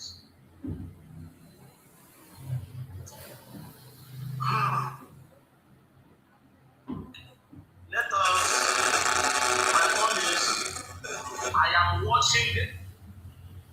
Some of them don't even know that if our supreme leader say that you want to go to fight, you want to go to war to achieve, we will do it.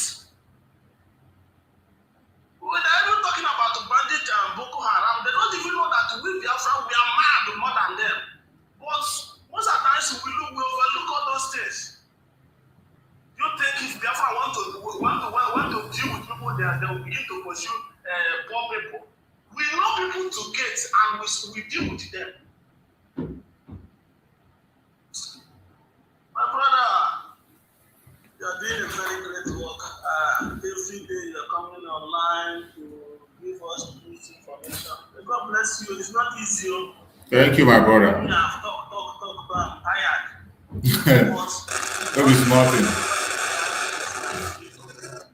I will continue to stand on my ground, on my freedom until the day it will come. Yes, so. And I believe the Biafra nation is here. You see? You see? My brother, I'm blessed. Thank you. Thank you so much, my brother Daniel. I appreciate you. Thank you so much. May God continue to guide and protect you. We are all in this together. All of us have been in the battle for a very long time. My brother Daniel has always been in the battle for a long time. And it's very easy to know those people who are really committed. They just focus on what is at hand and tell you exactly what needs to be said. It's left for you to either take it or leave it. And I believe that many Biafrans who are genuinely seeking for freedom are keen in, never get tired. Even when it looks like all hope is lost, don't lose hope. Sometimes when you look like all hope is lost, nothing is going to be done again. Oh, we cannot be able to make it. Oh, this thing is so difficult. No, don't worry. We will get there and we shall overcome. Yeah, welcome back, my brother Christian. You're back. Yeah, man, the truth. Yeah. Yeah. So I had a I was call. taking a call from somebody on TikTok. Sorry? I was taking a call from somebody on TikTok. The person was speaking from TikTok. Okay, all right. Osina Ebanyipo. Osino Nobo. Okay, good. Yeah, I've heard him saying some good things though. So, and I also had a call, but I've forgotten where I was, my line of, but anyway, I've forgotten really what I was saying. But, yeah, audio, my brother. Yeah, so it's good that. We are still talking about the bribery of Nigerian government now, payment of Nigerian government of 9 million. A country that say they don't have money, they are poor, they don't have money, they are borrowing. Every day they are borrowing. Exactly. You see? They are borrowing. Still, they have 9 million to pay. Yeah. That's shameful, huh? Shameful. And something that if they really want to fight insecurity, it will not cost them up to 9 million to stop it. Yeah. Yeah. Sincerely speaking, it will not cost them up to $9 million to stop insecurity in Nigeria. Yeah. If Nigeria is a country and they have a genuine government, they will not spend up to this amount to stop this insecurity. Yeah, but the problem is that they are hell-bent on keeping Nigeria together for the Islamization and Fulanization. That is what. And that is one thing I said in my program today. In this program I was doing, if you check the title of the program that I did today, I was talking about the audacity of the Fulani Caliphate. Oh, really? That the subhead. That's what I was discussing today. Oh, that is the headline. Yes. Mm-hmm. The boldness of the Caliphate, the agenda. They don't care. They don't care. And that's why I tell you, see, for us, the only people that see that Nigeria is not working is us, or me and you. 100%. Of course, now. But for them, it is working according to plan. Yeah. You know. And that audacity. And the British and the West, it is working for them according to plan. It is only the ordinary people. Yeah. Now, we are the one that are saying that, something is not working fine. Nigeria is not going well. Nigeria is working according to how it's supposed to work as Nigeria. Mm-hmm. And that audacity is what they are exhibiting now for all to see, because and what gave them that impetus is the fact that they own the country, they run it on behalf of the British. That's a fact.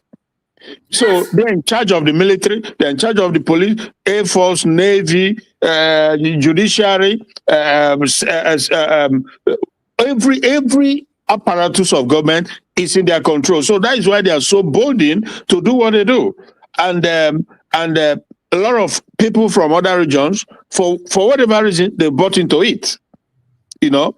So if you see Tinubu's administration spending this amount of money to lobby people so that they can look away, just close their eyes away from the genocide that goes on in Nigeria, you know, because the agenda, like I said, they are hell-bent on making sure that nobody breaks away out of this evil demonic entity called Nigeria.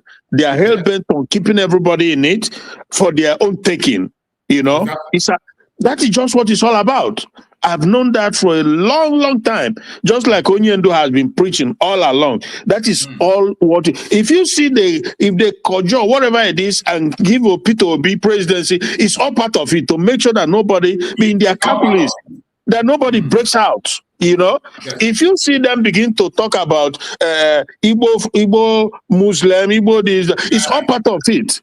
If you see them begin to say they want to let Igbo Biafrans to be or mainstream, whatever, everything they do, every word that comes out of their mouth, including the lies and the truth and the takia, all of it is all geared towards making sure that nobody, you know, is free out of, you know, that everybody stays in it for their own overall taking. That there's no two. That this is just it. This is it. Or the deputy to vice to Peter Obi, they are all of them. That is what it's all about. All of them are part of it. All, including Atiku, all of them, all from A to Z, to make sure that no part breaks free out of Nigeria. Because also they know the consequence Because let's say that Biafra, we have Biafra now. Of course, Oduduwa will break away too, you know. Yes, of course. Then they will have no choice. Benue will also break away. Middle belt, sorry. Then they will have no choice than to be on their own. But they don't want that, because that will disrupt the agenda they've set. You know, the natural resources and the everything that goes with it. They want all of it to become Islamized and Fulanized, just like they did in Turkey, just like they did in Lebanon. These are the big things, the picture people have to be just focus on, that they are doing everything to, not because they love the people. No, they don't. This Fulani Caliphate is not because they love the Nigerian people. No. Love indeed. You know, they say we are one, or Nigeria will be living peacefully. No, it's not true. They just want everybody to stay in it, so that slowly but surely they will capture it all, take it over, and you know, we just have what we have in Lebanon. That is what is going on. I don't know why people can't see it, but if people cannot understand this, then that is sad, because it's very obvious what they are doing. They've demonstrated that they don't care about you, they don't love you. You know, people who will come and they just destroy your place, your community, everybody. You think they love you? No. People who will deprive you of good governance, people who you will vote, they thwart it, put in somebody. So this is just simple. People should know that they are doing it for one thing and one thing alone. That is to Islamize and Fulanize. Simple as that. So if you don't fight to separate yourself from this Nigeria, that means you are in agreement with them. It's as simple as that. That is how I look at it. All these show, all these P2B and the rest of that. This is how I look at it. You are in agreement with them. Because first of all, you don't even have the capacity or the strength. You just don't have anything to stop them. You cannot. So what are you gonna do? If you become president, if they make you president, they will control you. Like they control Tinubu now. The fact that America came in, that would have given Tinubu some strength to go ahead and crack down on them. If you know what I mean, eh? Of course. You can imagine if Good Luck and Jonathan had this opportunity. Yeah. Exactly. So when Good Luck signed a contract and Buhari cancelled it. Obama and Buhari cancelled it. Exactly. You know? So the whole thing, my brother, is just for me personally, just as simple as ABC. You know, it's Islamization and Fulanization. That is what is playing out before our very eyes. So, and they are working so hard to distract you, to make you think that it's just misunderstanding of farmer headers or bandit or no. The big picture, their goal. The goal is that Islamization and Fulanization to take over Nigeria. Everybody, that is just the situation there. You know, why somebody like David Cameron, former Prime Minister of Britain, you know, came out to declare Nigeria as an Islamic country. That shows you that they've been on this work all along. You know, so and we can only say thank Chukwu Okabiama at the end of the day, you know. So man proposed and God disposed. How do they say it? Because they never believed that we are going to have this kind of government in the United States, the Republican government with Trump, that Raleigh Moore and Arnold and Trump and Ted Cruz and so many of them, they are seeing it for what it is. And they are demanding, they are making a demand. You cannot have Sharia in this country. If you want the country to be one, to continue to be one country, you cannot have Sharia in it. The first step, remove that Sharia. Yeah. You cannot be claiming to be a secular country, meanwhile people are practicing different laws in different states. Exactly. Meanwhile, we don't have Christian laws in the ecclesiastical law. We don't have it, but we have Sharia in the Constitution. So what kind of double standard is that? Now, if we go to you say we are one country. If we go to the north, they say we cannot do alcohol business. You can't sell beer. You can't do this. You can't drink. You can't, you have to dress certain way. They give us these conditions. But in our place, when we talk our own, they just brush it aside. We say, okay, you cannot come with your cow and be grazing openly, killing and destroying people's crop. They say it's not gonna work. I remember, the southern governors, they did that, and the Rufai and the rest of them, they tell them that it's a waste of time. That is not, these people are so audacious. My goodness. And you have these politicians, all these politicians in southern part of the country. They live with this double standard, brazen two-tiers government. They will do whatever they like, but you cannot do what you like. They will tell you how you behave in their place, but when they come to your place, they behave how they like. It's crazy. It's crazy situation. Hi, my choose. Audio. Real madness. I have never seen that kind of madness anywhere on earth. In a country they call a secular state. You can imagine the effort they are putting in just to force people together. You see these things I showed now. The lobby, the one they are lobbying for Biafra is different too.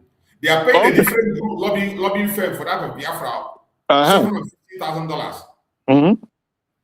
And that one of Christian genocide, they are paying that one $9 million. That's the Caliphate. Their effort. Monthly. That is the Caliphate because they are so committed to taking over the entire Nigeria and make it Islamic country.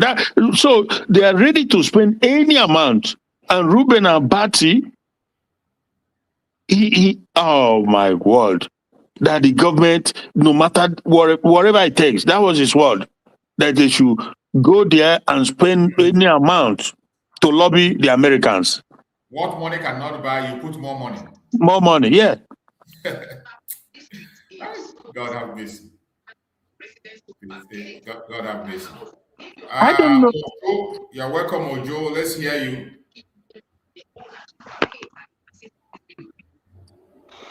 Good morning, Master Shoes. Good morning, my brother. You're welcome.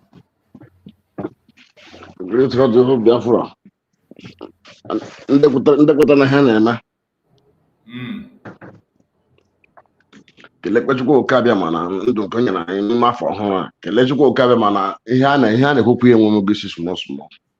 Isa afụbago na mata anything na mata sabatu a ndị be anyị mata ife ajụla ndị be anyị na ndị otu ihe ife a na-ekwu ya afụbago isi ya ihe ọpọchịcha anyị nwa na grab our own hit the ground and run because ọ bụ sọsọ okwu a na-ekwu na social media na ka a ga-eji nweta dis Biafra ọgụ a ga-alụ ya alụ America ga-abịa lụọ anyị nwa ga-alụ ya n'onwe anyị.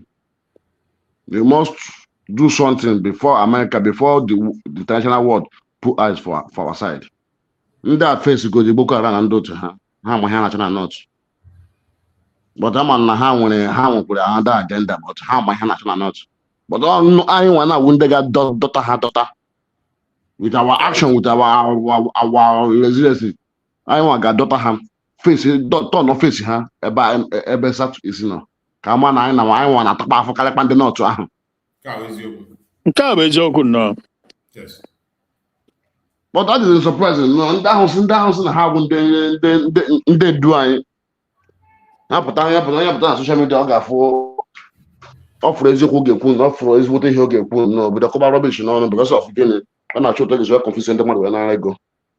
Ọ nara ego for that week ọ lakpuo ị ga-afụkwa ya ọzọ ntụ Saturday. Agachusu anyị wụ ndị Igbo anyị kwuo agba nwa ya eziokwu. Akwụdazi onye amepọ gwa nwa ya eziokwu na ihe nke akarịgo ndị Igbo akwara mgbu na dat anaghị ele ụdịrị ihe dị ha kasị ọ na-akazi m ahụ nnọọ. Igbo akwara mgbu na dat ọ na-akazi m ahụ onwe dị iberibe nothing no man and girl nothing ke anyị so dị Biafra wadu biko nye 1 year that na after the I declare Biafra. Mazi Shusu. Onye fwezo ku ya ko biko I still believe in you, but who doesn't?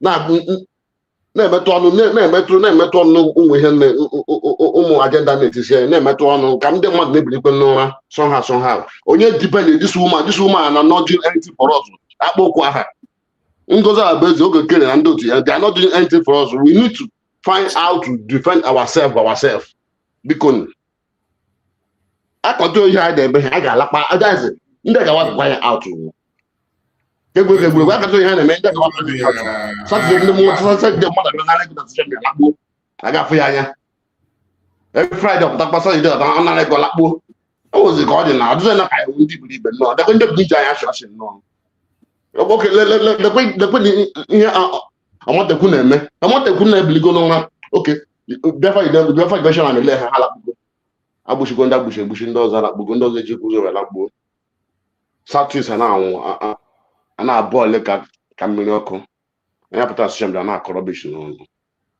maazị Chuso iwe na-enwe oge adị ama biko ebe anyị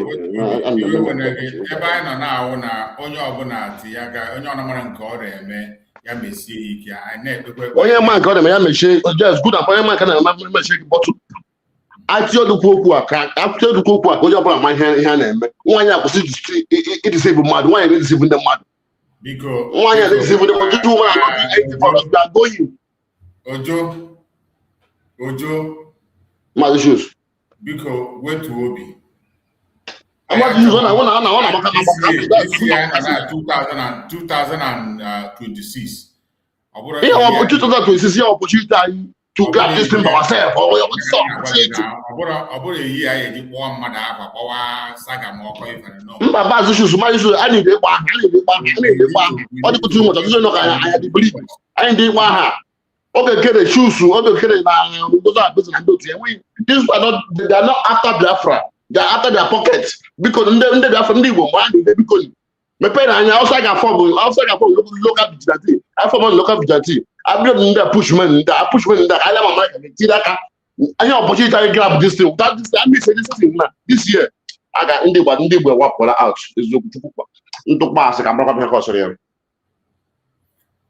mba onye kwuru onye kịta n'ụra apụta dọ na disable with social media ụzọ ewu ụmụaka mba biko as media is power this one no be media power media is still criminal this one ezi ụmụnne gị nọ na ego na ụmụnne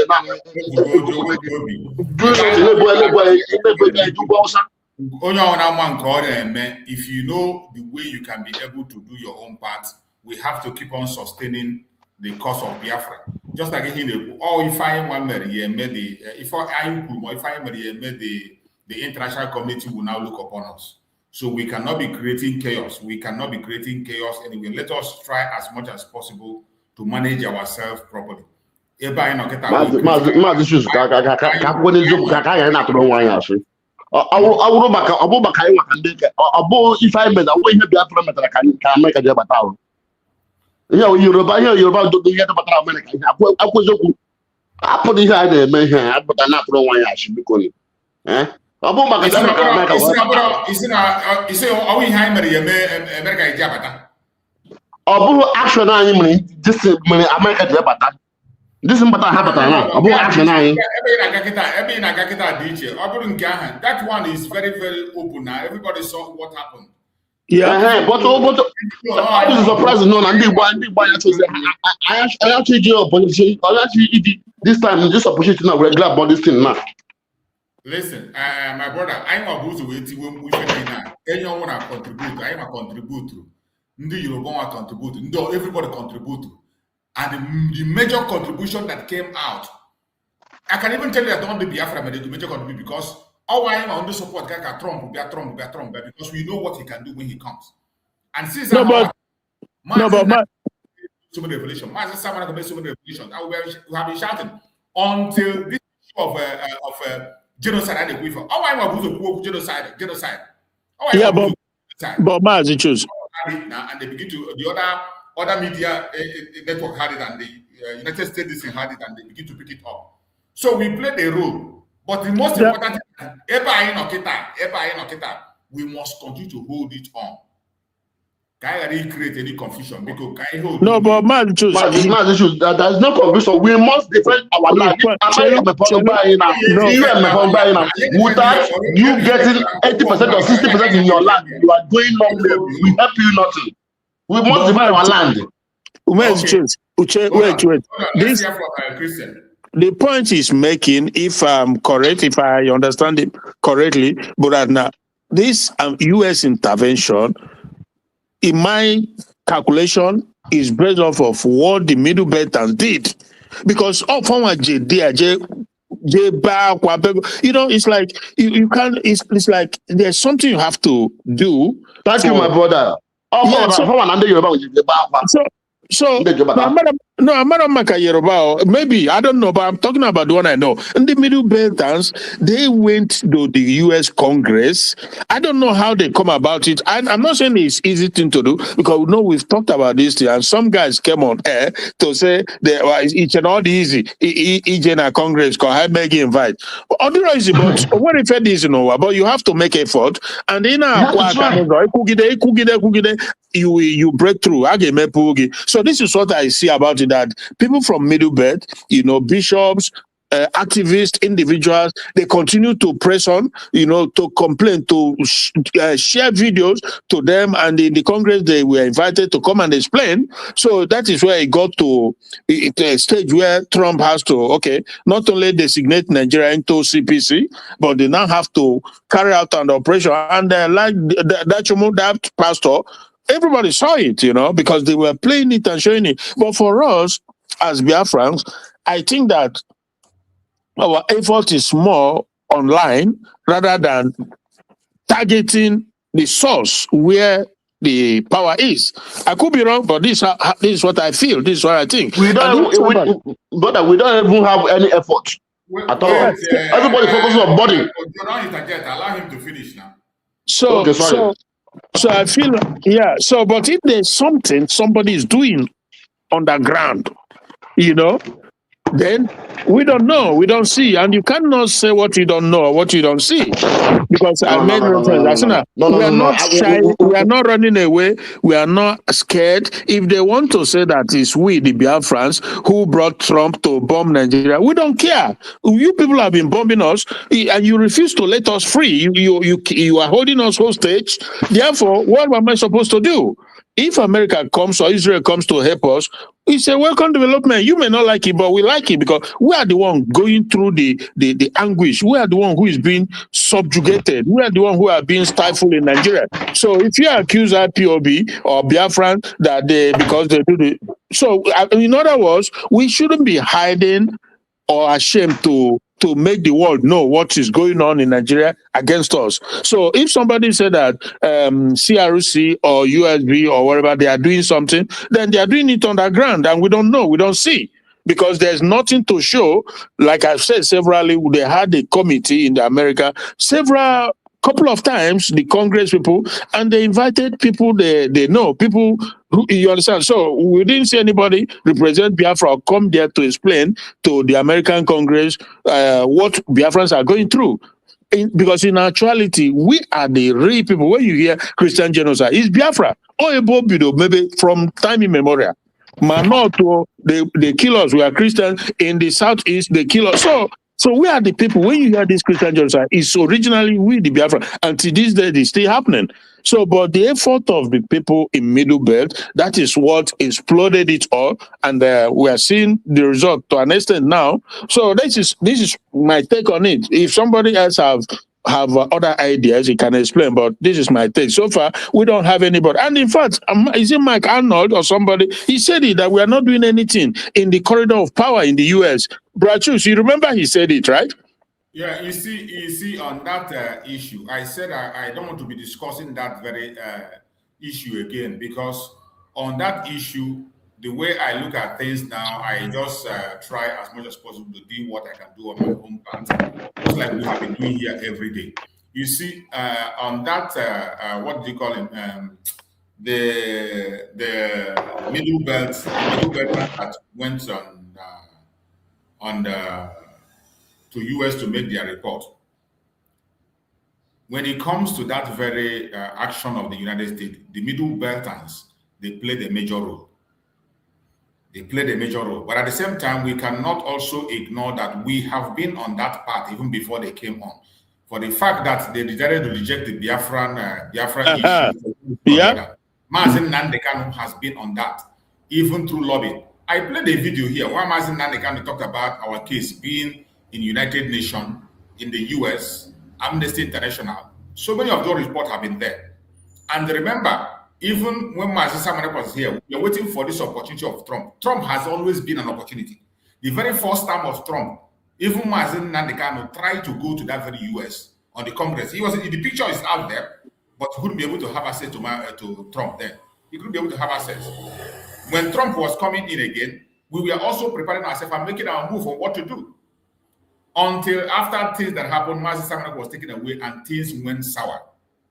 We lost a lot of things. Only things we are lost, confusion from here, right, left, and center, and we lose our balance.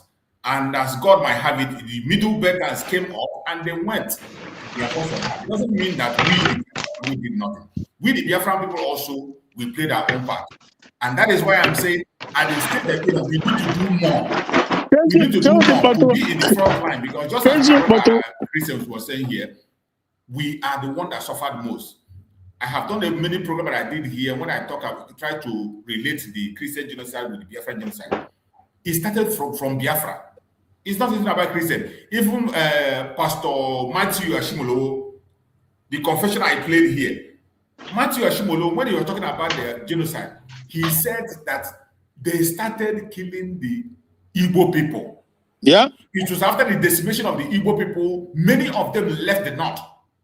Yeah. And they saw that the population have reduced so much that they now focus on other Christians that are not even Igbos, that are not even Christians, and those who do not agree with them.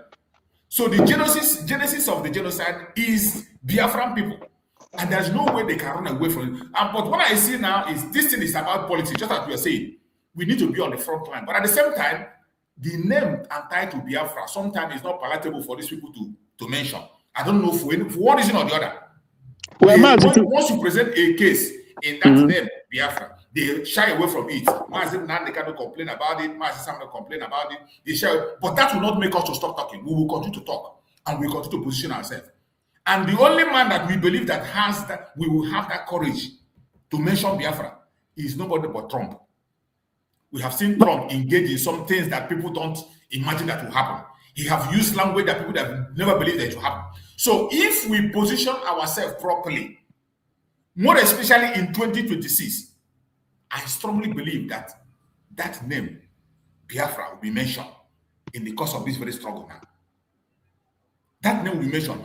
Let us position ourselves. Let us be patient and be doing whatever we know we can do on our own.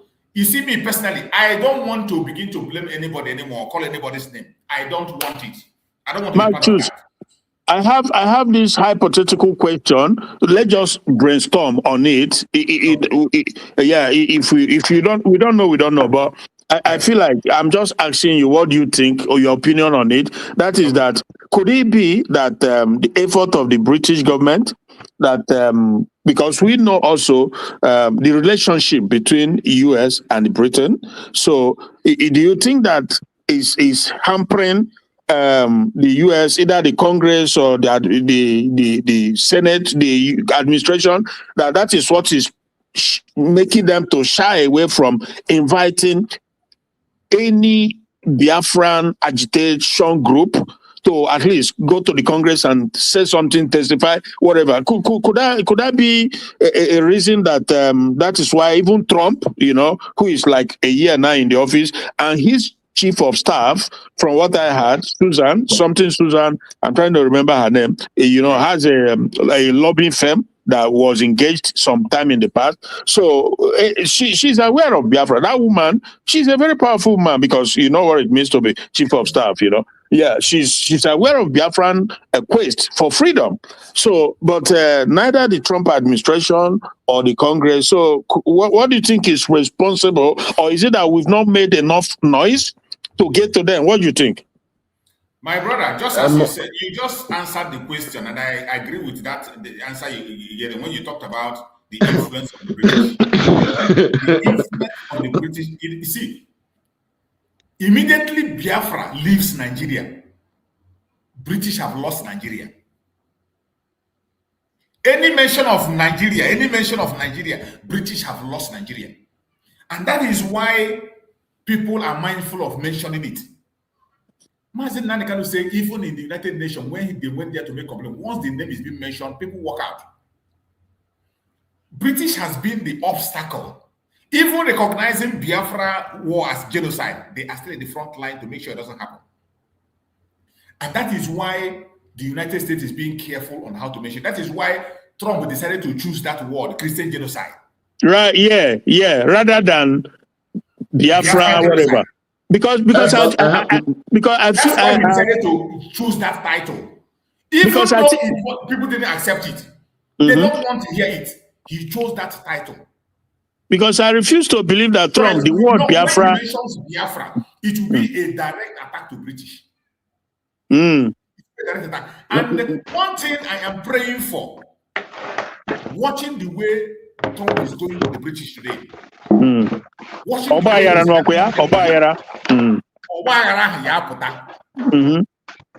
make him to pronounce Biafra, it is coming, and it's coming fast.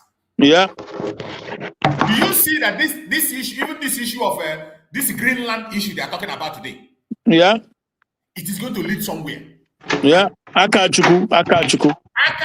There are so many things that we mentioned. The issue of mentioning Biafra. Biafra case is very, very delicate.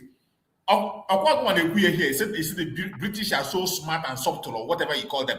And when you say describe their craftiness. They are. They are not if you don't fear them, if you don't fear them, that means you are not in this planet. They are not called Great Britain for nothing, you know. Exactly. They always use that language, and they are not called Great Britain.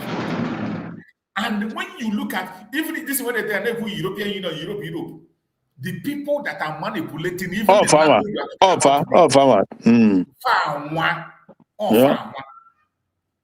And that is why the only reason why Trump is succeeding by so many things that today he doesn't seek their consent to do something. 100%. He has severed his relationship somehow with them. Not everything they relate to, not everything they seek their opinion to do. Yeah.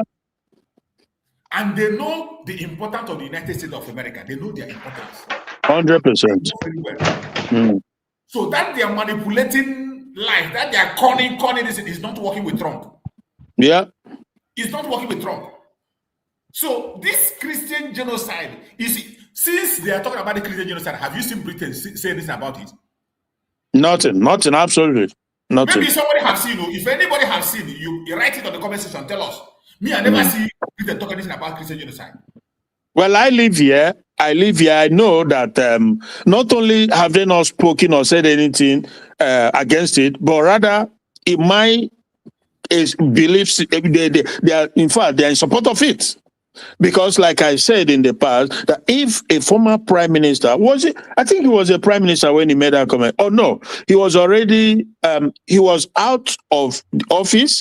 Then he became a foreign minister under another prime minister when he went to this gathering of OIC, Islamic, whatever. It was there that he made the pronunciation that Nigeria is an Islamic country.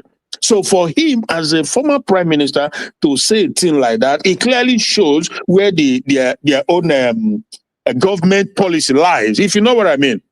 Yeah, because as a former prime minister, he understands the policy of the government and what they are pursuing. And we know that even their own country, you know, the same people want to take over their country. And maybe whether they are acquiesced, the British government, I don't know if they're in support of it, because the fact that they are not doing much, they are not saying much, and for Nigeria, we know that they're in support of it because they had a gathering in this country, you know, with Adeboye and some of the people they had that. So I have this suspicion that had there, but again, Trump came with a different agenda, a different mindset. And we know that as America goes, so goes the world, more or less. So this is where the whole dichotomy is. Oh, dear, my brother. But like you said, we'll be doing the little we can, and because eventually, God will have the last say. Thank you. Yeah, there's a question somebody asked here. Somebody asked a question, and I want you, my brother Christian, I want us to give a response to that very question. He says, why United States of America is supplying Nigerian military equipment?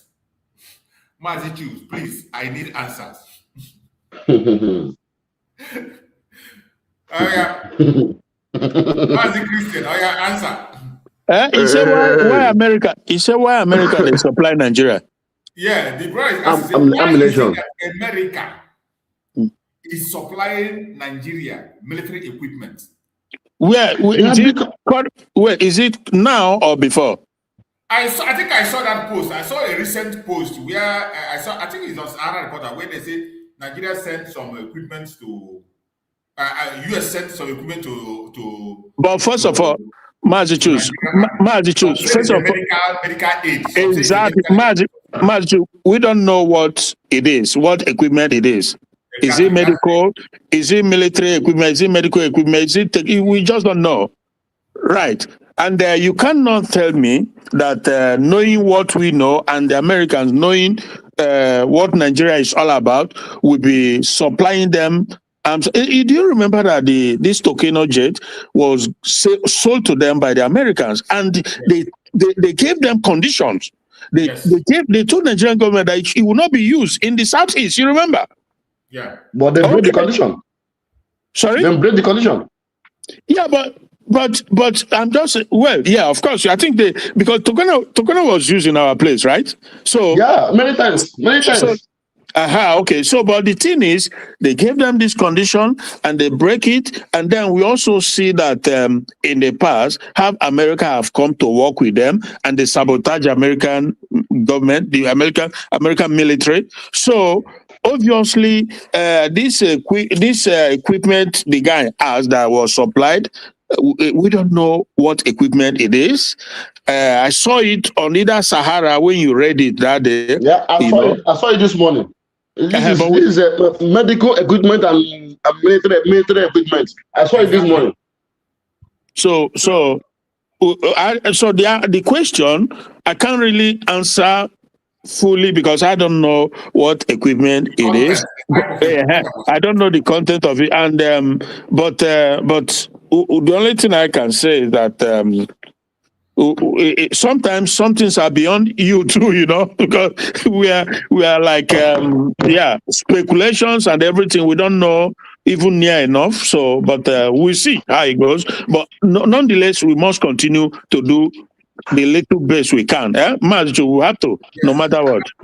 Yeah, I agree with you. And what I have to add to that is that you see, in everything we are saying, in all the debates we are making, all the suggestions, we must not forget about this issue of interest. Yeah. United States, there is no doubt that they have their own interest. There is no doubt whatsoever that United States have their own interest. Normal. And it is normal. Yeah. It is normal. And we, the Biafrans, we have our own interest. The chances only comes when your interest aligns with their own interest somehow. Exactly. Yeah. That is why in the video of Mazi Samanaka that I played before I started this program, Mazi Samanaka made a promise that he said that we are going to make sure we protect also the interests of the West because there is no way we can run away from that. Yeah. Mazi Samanaka said it in the program that I played before I started this program. He said there is no way we can run away from it, that we will still protect the interests of the West. So the only thing we are supposed to be doing is to see where our interests align with theirs. And just like you said, my brother Christian, in the equipment that was sent, we don't know what the content of the equipment. Equipment can be this mobile intercall phone. Yeah. It can be phone. It can be medical equipment. It can be some other minor military equipment.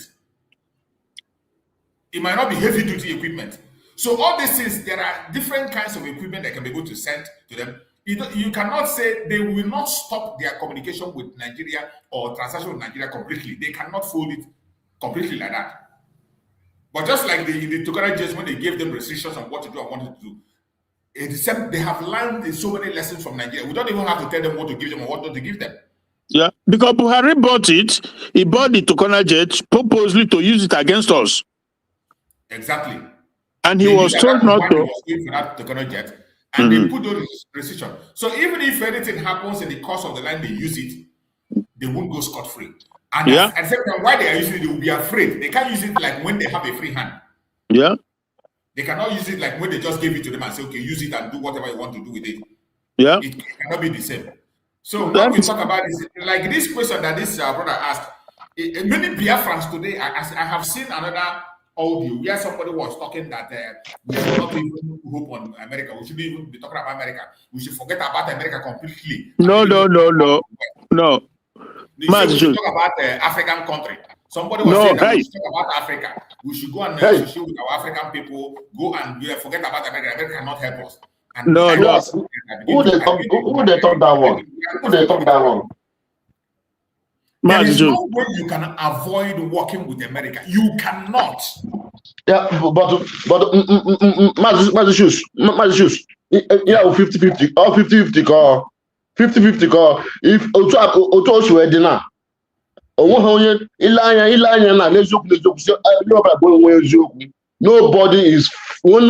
is ready for Biafra now. Nobody is ready for Biafra. Nobody again. Huh? I didn't read more about all this leader. You try to understand me. So I like him because almost say me. How anything truthful. They will not mind you. Nothing you will do, they will not mind you. Because they are ready. They are not truthful. They are not just and they use about game.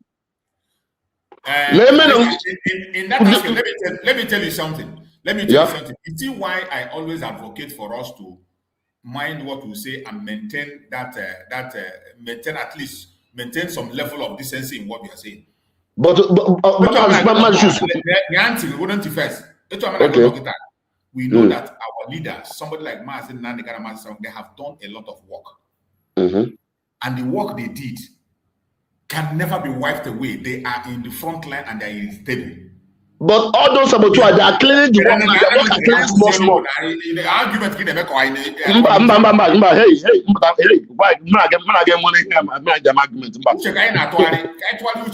so based on the level and his sincerity,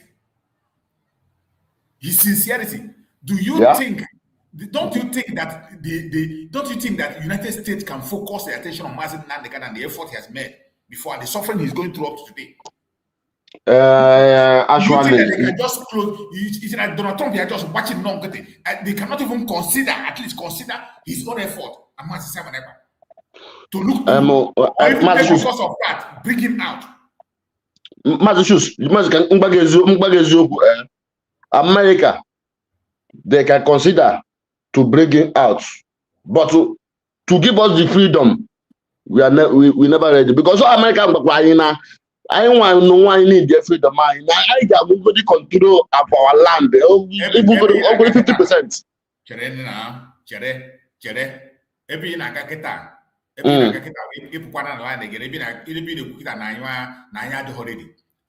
more than ready. Men the more than ready, but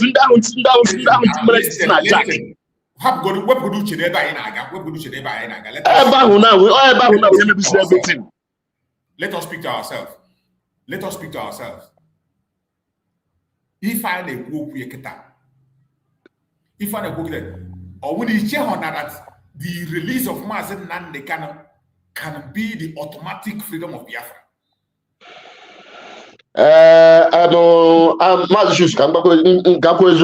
Good true. The release of Mazen Nnamdi it may trigger the automatic freedom of Biafra. But okay, these people they don't give up. We need to fight them before they give up. That is what in my head they agree here. He they drive to this direction. Get out. He they book in this direction now. Can they lose faith? That is why No, we can. No, we can't lose faith. Keep on doing what you know you can do best. We can't lose faith. Just like Mazen Nnamdi Kanu not Sokoto. Some people came from United States to see him in that Sokoto. Even some of our Biafrans are not happy. Why you come see him? But all these things are very, very critical. Now, delegates. This Avid and Ekpa, in the issue of this genocide issue, they were in the front line. They made some effort. I played the video here when they went for the debate. They were there. Avid was there in the debate. So there are still Biafrans on the front line. That is why I am there. Let us not waste our energy on some things. And when I can promote time that this one to us, it is what we get to do. We focus on it and deal with that. Yeah, man, just we are, like I said, we're like putting heads together. Yeah, we are brainstorming. But in my heart of heart, I have a place where also I believe that there most likely will be some stuff going on underground that we are not privy to, because when you see that senator, that black guy, a senator, his name, I think I've forgotten his name now. He the very day that the judgment was passed down, that day, he was there mentioning he referenced it. So so the fact that not only that he knows and he referenced it at his Congress hall, so that is telling me, right? He also, so now one thing is, okay, let me just, like when you talked about interest, because everybody have interest, every human being have interest, America have interest, Israel have, these terrorists, Islamics, all of them, they have interest. We have interest too. So the good thing is that having seen the whole thing, I know where our interest lies and how it aligned with particularly the Jewish state of Israel, and the United States for the most part. Most European countries, they've sold out already. I am telling you the gospel through my brother. Some European countries, they are gone. They are gone, just gone completely. Like France, the UK, they've gone. Denmark, Finland, they've gone. Do you know that Finland do GPM to that as we speak? The opposition, one of the opposition leader in the political party in Finland, he's incarceration. He's been tried now for what they describe as Islamophobic something, stuff like that. Imagine. Can you believe that? In Finland. In Finland, I Googled it with a friend, and I'm like, wow. So these guys, they've gone. So, but thank you, Kabiyama. Because where the power lies in the United States, it's not even debatable, As America goes, so the world goes. And Israel is at a very close in second to it. We know that the power that Israel possesses. So for us, I won't even go into the, should I say, cultural affiliations or, things that seems to, as a person, when I look at certain things, I'll be wondering, in spite of the color difference or skin or whatever, the level of similarities, when you're talking about sellout or saboteurs, and when you're talking about the quest to be prosperous, and the success rate in everything you do, whatever you put your hand, so many. If I begin to go into that I have studied, looking back, then I begin to wonder that there has to be a lineage, because I've never seen people so executed around the world like the Biafrans as it is in Nigeria and in Africa for the most part, and the Jews. Now, so the thing is this. The thing is that when it comes to the Israelis, the Muslim nations, they are very much in cahoots, maybe not all, but majority of them, they are in cahoots to see Israel destroyed because of their perceived Palestinian issue, right? And the Nigeria has taken it upon herself as a government, as a country, to turn against Israel. And we've seen the things they've done in the past to portray that they really aligned themselves with Hamas. We know that. So, and we also know how much they persecute our people when ordinarily when Israel is at war. We've seen that happen in the past. And even when, like, Trump in the first term and stuff like that. So this whole thing clearly shows the level of alignment. Now, why they are not Massachusetts, this brother or yeah, the no, background noise. If you're able to let me mute him. yeah. So I think that because, like I said earlier, if it's the power of the British government that is making it impossible for them to come out very openly and talked about Biafra, the US, this Trump administration, or even Israel. You know, the Israel haven't said anything, but they know about us and we know about them too. Because keep in mind that was where Onyendo was when they tried to buy him, right? He went there. So the Israel they know about us and we know about them. Right, but they are not coming out. You see how easy it was for them to buy into Christian genocide, that they're going to join the United States to protect the Christians. So I think that language is strong. It is strong. In Nigeria, 90% of the Christians in Nigeria are Igbos. Yeah, 100%, without a doubt, 100%. Yeah. So I think that it could be that we are going there, we are heading there. It will get to a point where all the car free me. You know what I mean? So you get to a point, everything become correct. So it could be that is that the angle from Britain that holds European Union, stuff like that. They are playing their own part to make sure it doesn't see the light of day. Like the genocide against Biafran British, they sat on it so that it doesn't become pronounced in the war book as a genocide, but it's there. But because of their own participation in it, they don't want it to see the light of day. So that could also be why, because you know that sometimes this high stake global diplomacy is very complex and very deep. So people are being careful, you know. Sometimes they use the corner way to get to where they are going. So, but they know, they are aware.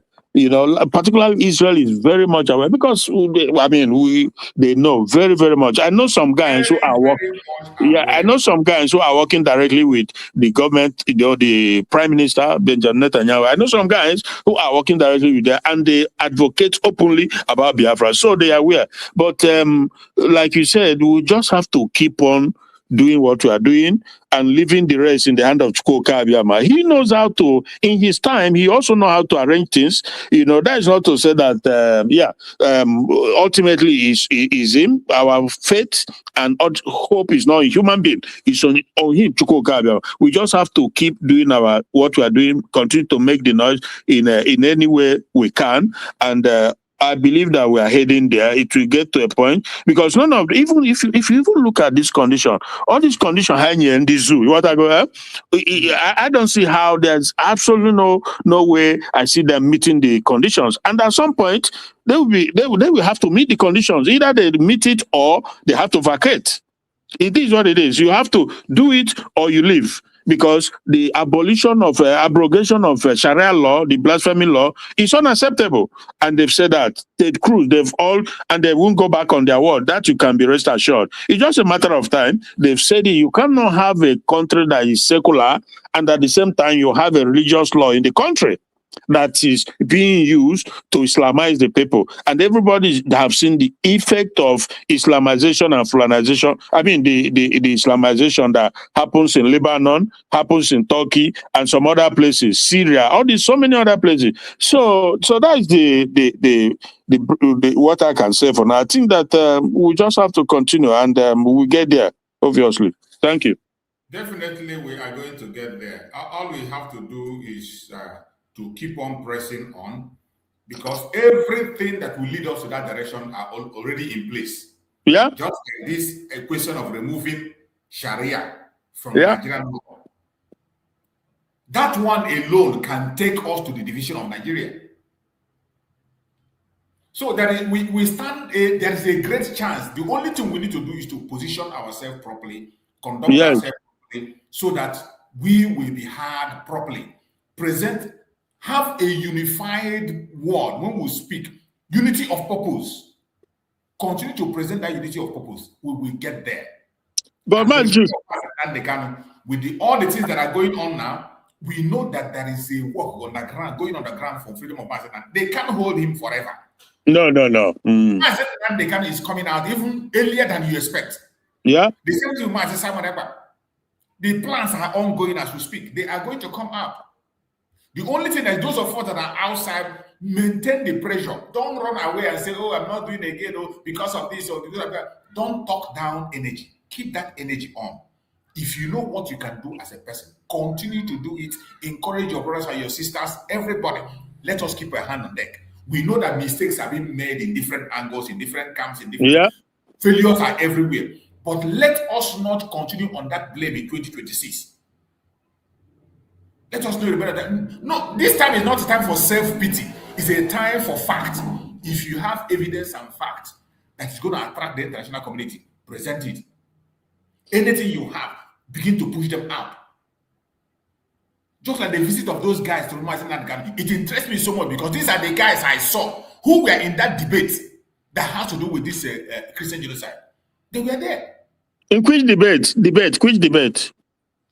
The one I played here, you were here when I played the debate. Now we were debating about this Christian genocide in Nigeria. They were debating. Wait, Bracho. So the debate. Who were there? I played the video here. No, I said the debate was in Nigeria. The debate. No, in the United States, not in Nigeria, in the US. Really? So, but the panel, were they Biafrans or I don't know. I can't remember. You were here when I played it. Biafrans were there. Now Biafrans representatives were there. Avid, there are people from Avid were there, but some other group. Mainly those people that Mazen Nnamdi mentioned, those that conducted the fundraising for him. They were all there on that debate with the members of the Congress. I played the video here. You were here with me. That maybe you forgot.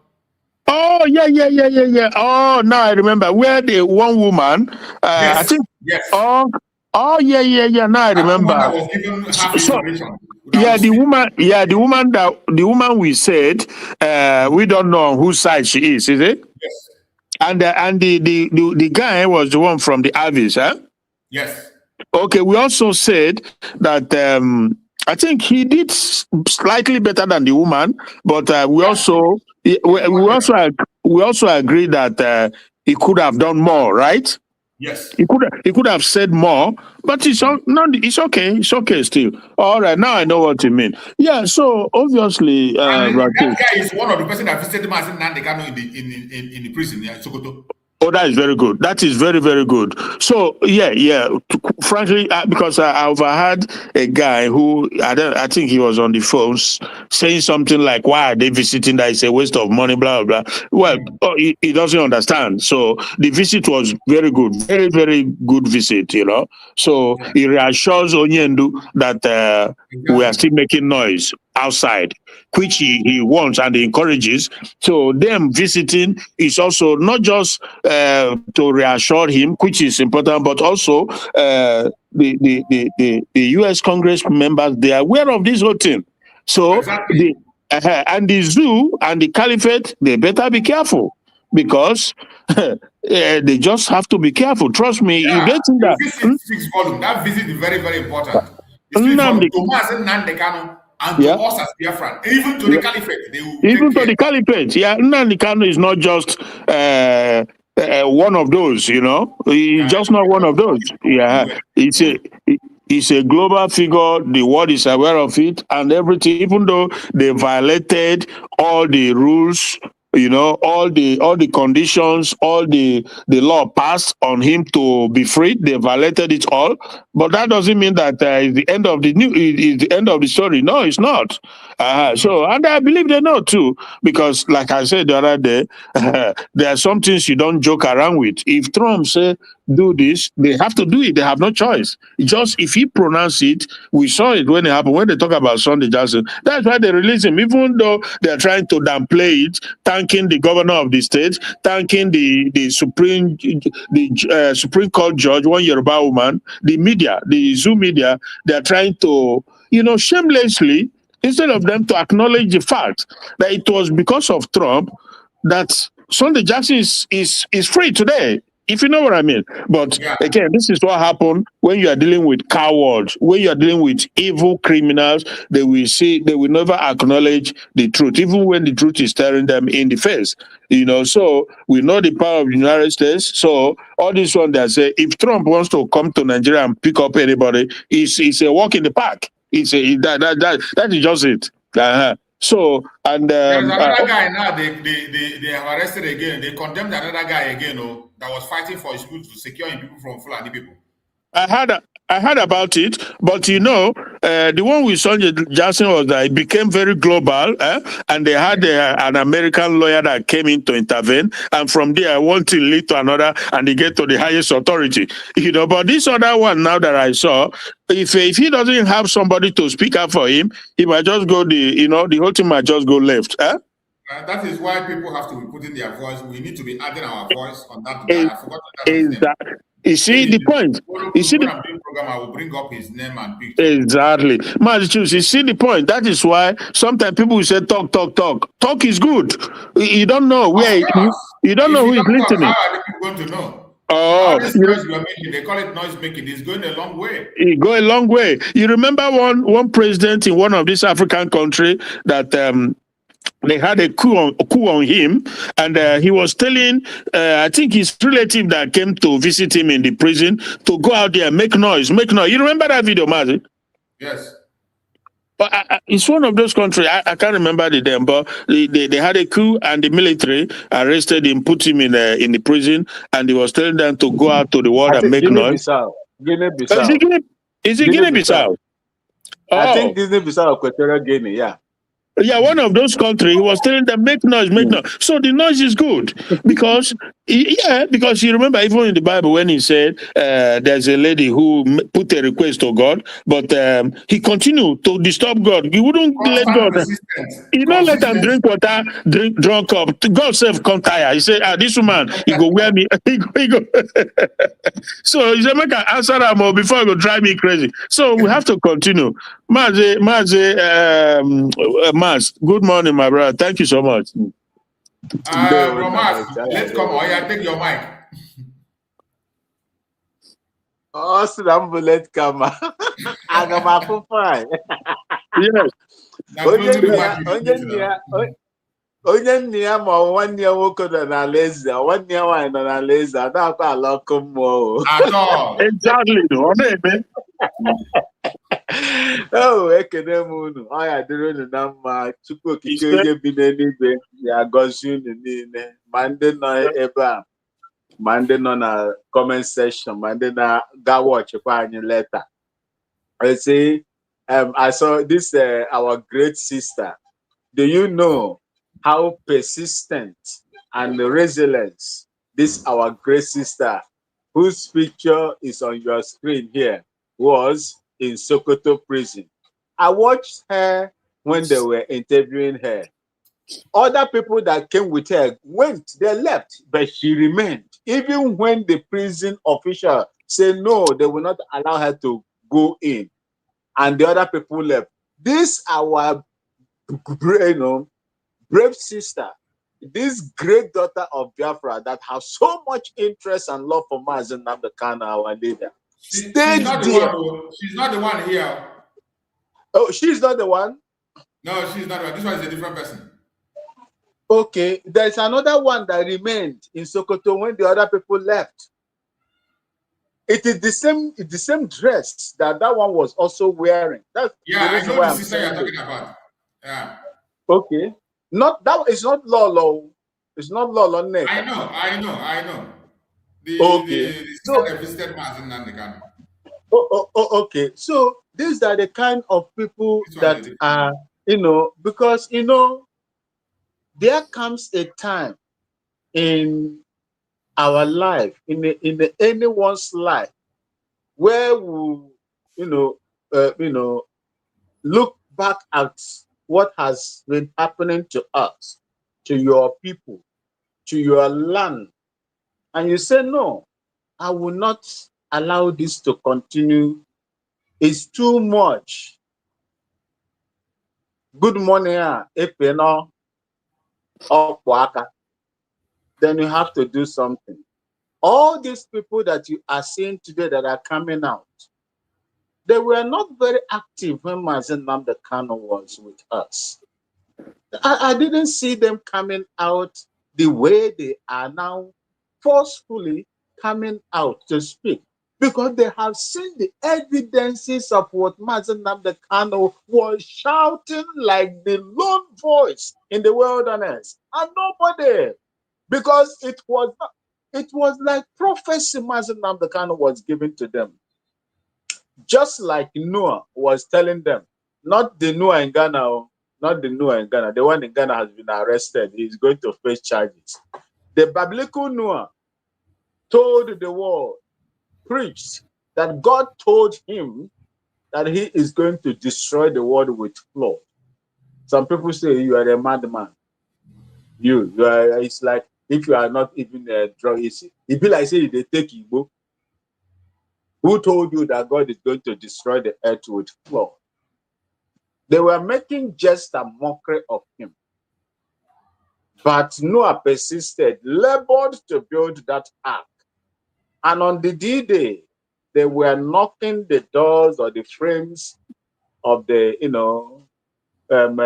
ark, what you can call ship now, or this, how do they call this big ships that are carrying people all over, the big ones. You see, so that was exactly what happened. They refused to understand and listen to Nnamdi Kanu. Let's say they join hands together that time. Humanly, in my own personal view, maybe things could have changed. But I believe in the words of Chukwu Okike Abiam, there is time for everything, and for everything that happens on this earth. He said it is for the betterment of those that love him, whether it is good or bad. Most of these things that is that, I sent you a video right now, Mazi Chooks. I sent you a video right now.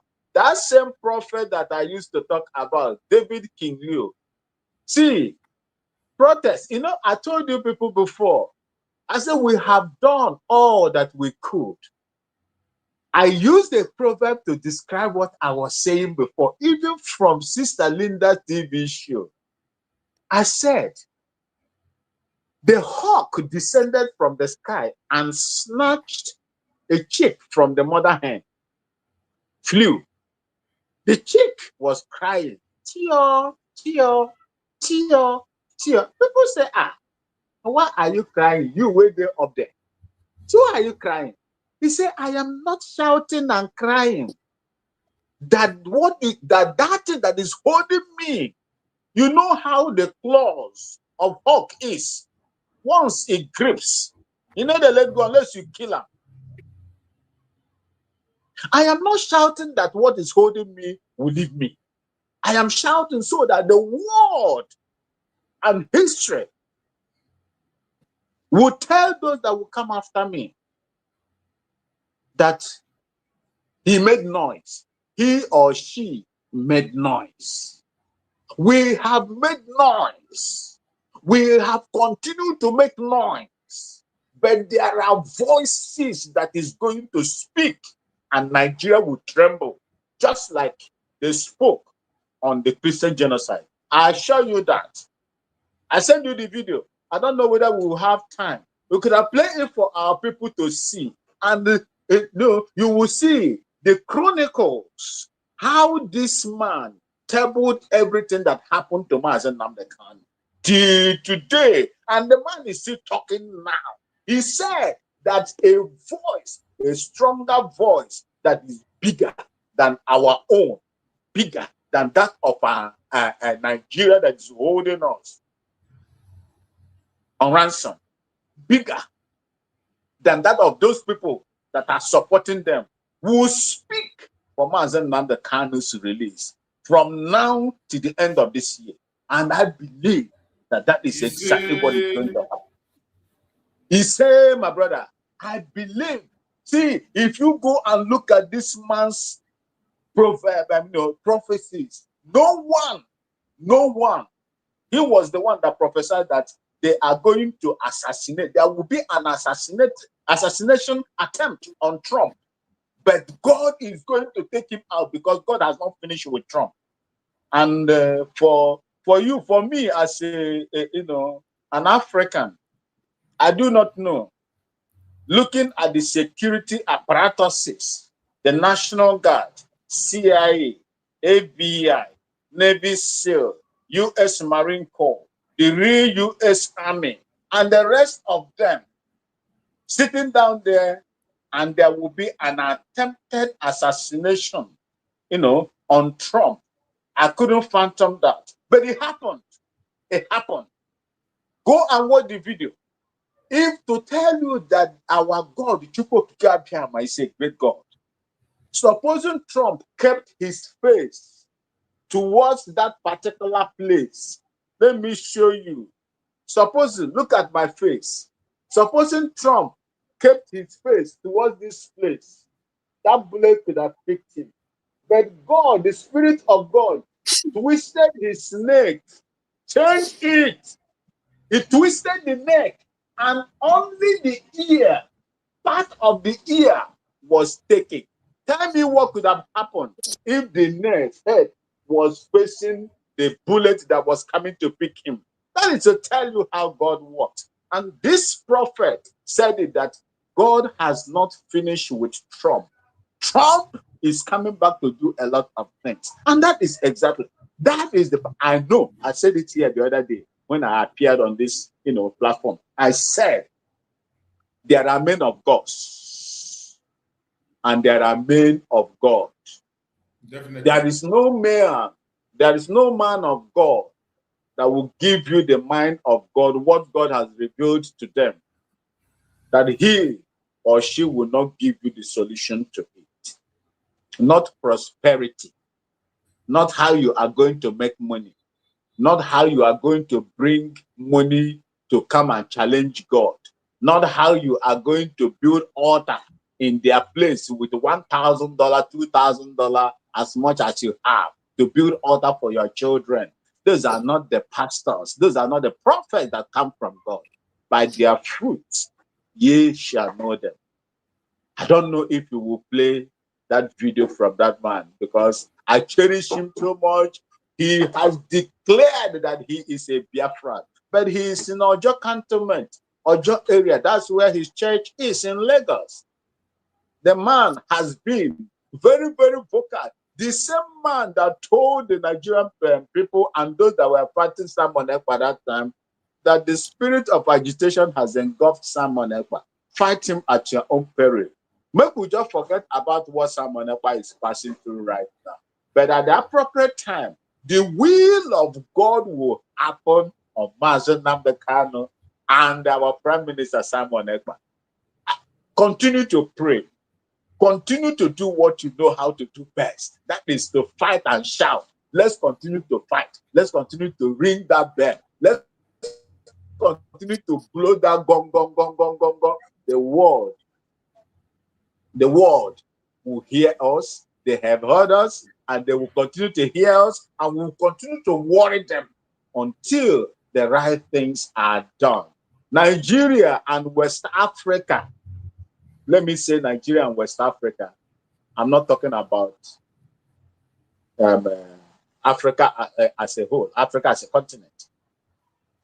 If Nigeria did not go, if Nigeria does not go the way of Yugoslavia, even my own country here, Ghana, is at risk. Very serious one. Of course. Serious one. True. If Nigeria is not allowed to go the way of former Yugoslavia, me sitting down in Upper East here, nobody will be safe. Binaba village, bordering, Burkina Faso, we are in trouble. Yeah. They are moving into Ghana. Look at the videos. With their cows, they are moving into, there is a large influx of them coming to Ghana.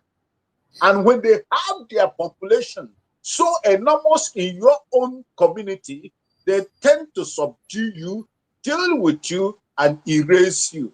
That is what we will not allow to happen here. Nigeria gave them that enabling environment for them to operate and do what they are doing today. Now they are masters of their own. How are you going to stop them? They have taken over your judicial system. They have taken over your executive. They have taken over your legislative arm of government. Majority of them are there. All of them that are there that are shouting, oh, what they are doing is not good. At the end, when they go in their covens, they do the other way. Who will tell you today and convince you that Malami was a supporter and aiding terrorism? What is the chief law officer of a nation like Nigeria doing with the kind of weapons that they found in his house and cake of bullets that they found in his house? What was he doing? A retired, attorney general like Kanu, as prescribed by their own 1999 constitution, you will have a protection.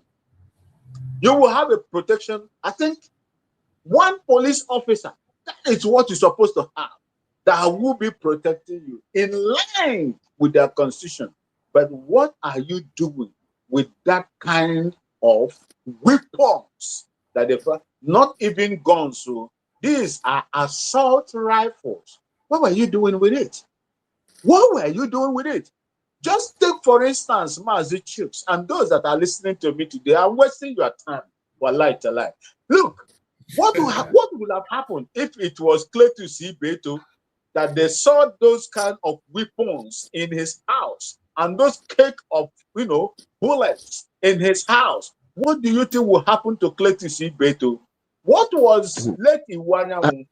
By now they have already the man. You see?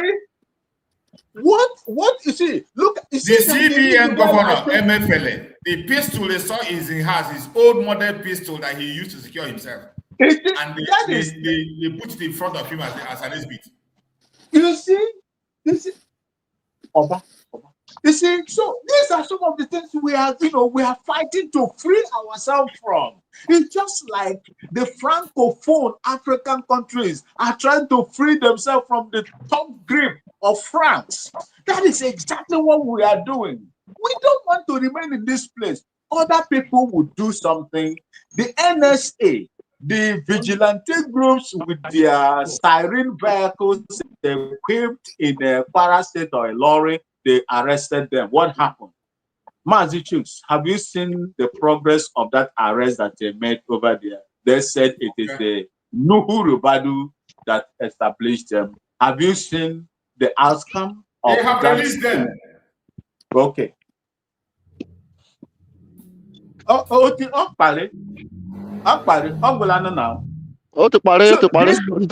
This is what we are fighting against.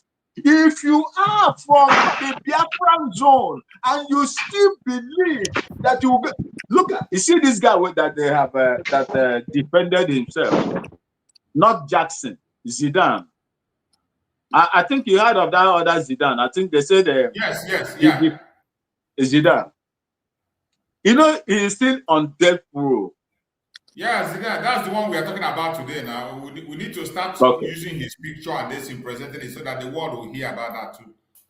Okay, you go and check before he was arrested. Go and check before he was arrested. Before he defended himself, go and check his record in the past. He was an astute one Nigerian advocate. If you speak about one Nigeria, division of one Nigeria where he is, he will spat at you. Zidane. Today, Nigeria has happened to him. You see, That thing Mazen Nnamdi Kanu was fighting against, and they were calling him miscreant, online president, Yahoo president, a criminal, a rogue. Name them. There were no names on the surface of this planet that they did not give Mazen Nnamdi Kanu, including his own people, where he comes from. The Igbo people, some of them. In fact, those that had resources, people that has tangible resources in their hand, that control world, they pushed him away. Malami is supporting their own. Majority of them, the Sultan of Sokoto is supporting their own. Oba.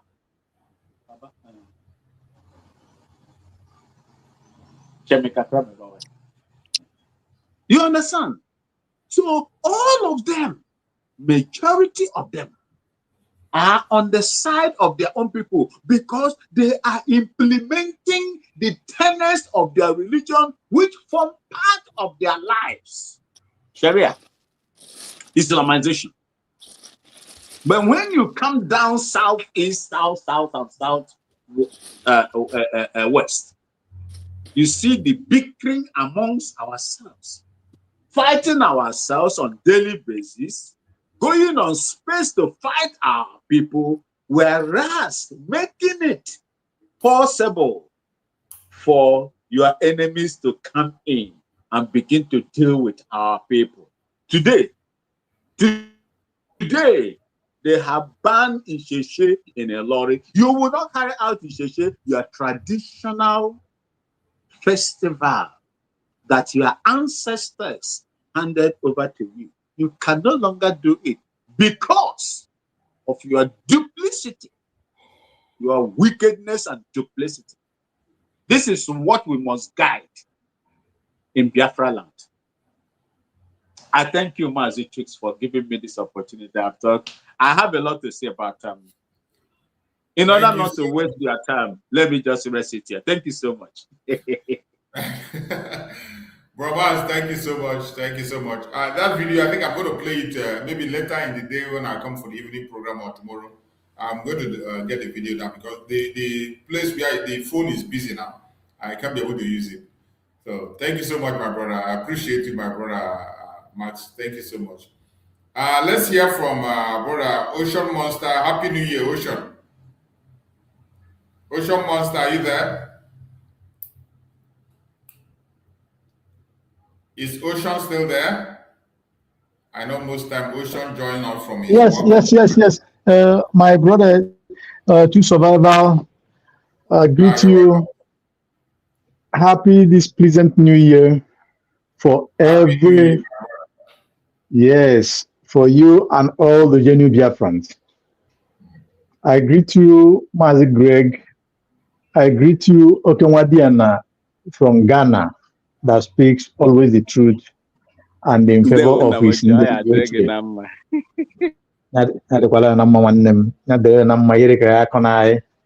It will always be blessed to you. The land of your note here, from east, south, and west, north, will always bless you and protect you as you are speaking the truth. I greet you. In our side there, we say Medawase. Yes. I greet you all, Biafrans, lovers of freedom, lovers of equity and justice, friends of freedom, friends of Biafrans, alliance of Biafrans. Greetings to all of you. Happy good New Year 2026 to everybody. And this year shall be good for all of us. In this year, something more than miracle and magic will happen. Biafrans all over the world will rejoice like never before. And Biafrans, by special grace of God, will prepare to go home. It is our year, and nothing shall stop it. Thank you, Mazi Chuk Survival. I just joined not long ago, but I know that what Mwadiana said about the prophecy, I think that man, I don't know if he's Yoruba or from Edo, but he stays in Lagos. I know that. He's an Igbo man. Okay. He's from Imo State. He's from Imo State. Our center where my mother's people come from, Amomana. He's I think Mbise or Mbano man from Imo State. Beautiful. But his ministration is going on in Ojo in Lagos State. Thank you, sir. Okay. Beautiful, beautiful, beautiful. We join our faith and declare that word that he prophesied. Whether he see it or he did not see it, millions of Biafrans have joined their faith with his faith and to his mouth, it shall come to pass. 2026. He said, that is what we say. Yeah. I listen to the people that goes to visit our leader, Nnamdi Kanu. I don't know who he's talking about exactly, but some people from United States visited him, some other people from our places. Many people have been visiting him. And I agree with you, Master Survivor, that a lot of underground work is going on, internal and external. And we know the person that is leading us, Nnamdi Kanu, is a wise man, and the hand of God is upon him. Yes. All the decisions he will make will come out excellently, and it's not in a haste. So that is why, if you look at him, he always tells us to be strong. A man in a position that where he is now is encouraging us. What does that tell you? Nnamdi Kanu cannot give way to any ill advice or any ill decision. We don't see him giving way to that. So we thank those who are visiting him genuinely, those who are trying to lobby him to go to the left.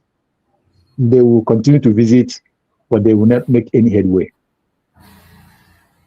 As well, our leader, Simon Ekpa, they are in the same spirit. Master Survival, I heard you say about unifying our people and speaking in one voice. It is one of the key. It is one of the potential. It is one of the excellent things to do. But there is a caveat there.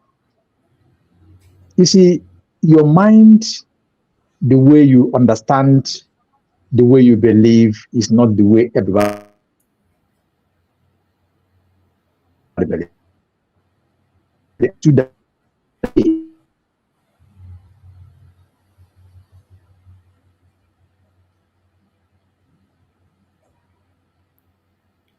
We can't hear you. Your network, check your network. We can't hear you anymore.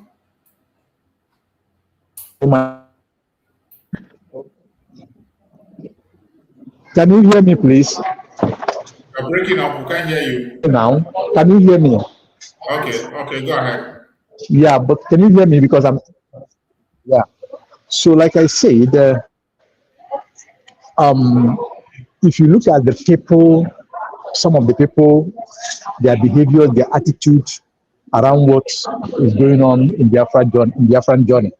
Master Survivor, I think you will agree with me that some of those people are not having the same spirit you are having. Some of them are not looking for what you're looking for, like what I am looking for. I always said, and I maintain, that those who are unifiable, let the government of US be, and those who believe, unify with them. And that those who are ununifiable, meaning that those who, even if you bring whatever to plead with them, they are not in Biafran cause. They have fall apart, and they have fall like an particle or like a crack out of a rock, which cannot be fixed again. Let them go with that, their particles and their crack, so that we will get our destination. Because from what I've seen so far, some people are hell-bent on drawing the movement and the momentum back, but it will not stand at this point again. Many have gone, and Nnamdi Kanu and Mazi always say that we have crossed the Rubicon. There is no return. The best thing that me and you and every other genuine Biafran will do is locate the people that you believe that they are doing the needful. There are people that are doing things genuinely to get to actualize this Biafra and get to our home. The people that are fighting for the recognition and the people who are doing well for this journey. Locate them through your wiseness, through your idea, through your belief. Then join them. Those that you believe, join them. There's no problem. All of us will get to Biafra. When we get there, we'll sort it out. Thank you, Master Survivor. Let me not say much, because if I say much, maybe it will be like it will sound somehow. But I thank God for the spirit of Biafra that is in all of us. And I trust that this year, something great will happen like never before. All of us will rejoice. May God bless us as I eat my mic. Thank you for your time. Thank you for permitting me as survivor. And thank you, everybody. Like and share the program. Very important. Thank you so much, my brother. Thank you so much. I appreciate you for that amazing submission that you have made. Thank you so much. And as we are going forward, we must have to continue to work for unity of purpose. I have said it several times, and I still say it, that every single one of us, I strongly believe that we have the need for Biafra. We want Biafra. Many of us, we want Biafra, but sometimes the language we use and the way we speak differs. But let the purpose for which we are always shouting about Biafra be one: freedom. Let that freedom unify us. Unity of purpose. We might be from different group, different direction, different belief, different ideas, different but let that purpose be one. Let that purpose be one. Let us maintain that one purpose, every single one of us. It is very, very important for us. In this year that we are in the year 2026, we need to change the way we do things. It is very important. There is no way we can walk away from what we have done and all the effort we have put for a very long time. So many lives have been lost. So many risks have been taken. So many commitments have been put in place. There's no way you can undermine it or throw it to the dustbin and say, oh, it's no longer here. In short, walking away is not an option. Walking away is not an option. And I still maintain, personally, I know Biafrans are ready. We are more than ready. We are more than ready. Forget about all these obstacles, hindrances everywhere. Individual, every one of us, sometimes it's overzealousness. Sometimes we are so emotional that when we speak or when we talk, people misunderstand us. I misunderstand people. People misunderstand me. But I bet you more than 90% of Biafrans are ready and willing and seriously want to go back home. They want to have their nation. They want to be free. And I urge every one of us to continue to hold on. No matter what you see, no matter the attack, no matter the insult, no matter the disagreement, continue to hold on and continue to confess Biafra as many times as you can. It is very important. This is not a time for us to go back. This is not a time to look back. This is not a time to say, oh, this or that. No. There is only one way. Only one way. There is no other two ways. Forward ever, backward never. There's nothing like resign, retire, or not do it again. No. This Biafra must come. And this time that we are in is a critical time. I say it over and over and over and over again. We must continue to align our mind, our heart, our doings to key into what is happening. When it comes to interest, I bet you everybody have their interest. In families, even brothers and sisters have their interest. Parents have their sisters. Mother, wife, and husband have their interests differently. But in the midst of those different interests, there is a collective interest that hold everybody together. That is one collective interest that hold. There must be a meeting ground that connect everybody. Likewise, today we are seeing that collective interest that meets out with the United States of America and the state of Israel. So as they are coming into the matter of Nigeria, with that interest where we meet with them, that's common interest that we have, that will be a very great high percentage of a positive outcome for us. It's going to be a positive outcome for us. Don't forget, anytime you mention Christian, you are talking about the Biafran people. In the entire Nigeria, they are the only people that can be described as Christians. You can pretend about it. You can say anything you want to say. They are the only people you can describe as Christians, the Biafrans. Our Yoruba people are mostly traditionalists. We know we have traditional religion in our Biafran land. We have the Jewish, but we are majority. Even some of us that claim to be traditional today, they were Christians. Some of them just decided to pull out because of the character of some of those who claim to be leaders of the Christian societies. Likewise, some who are in Jewish were once Christians. It's only in Biafran land you can describe as people that have a Christian culture. And our traditional religion, our tradition itself allows you to practice your spirituality your own way, the way you want it. Our culture is not a culture where you force somebody to do something. You force somebody to do it. No. That is why Christianity was able to have a stronghold in Biafra land, because in our culture, you can express your view, you express your own spirituality, your own God, you express your own God. And in Christianity, you are allowed to communicate to your God the way you want it. Forget about people who are running after pastors and reverends. These are people that have a shallow mindset. Christianity itself, according to how Christ brought it and preached to us, you can connect directly, you and your God. You don't need a mediator. The only mediator that we have as Christians is Christ himself. It's Christ. No other second person, no other person that stands on the gap except Christ.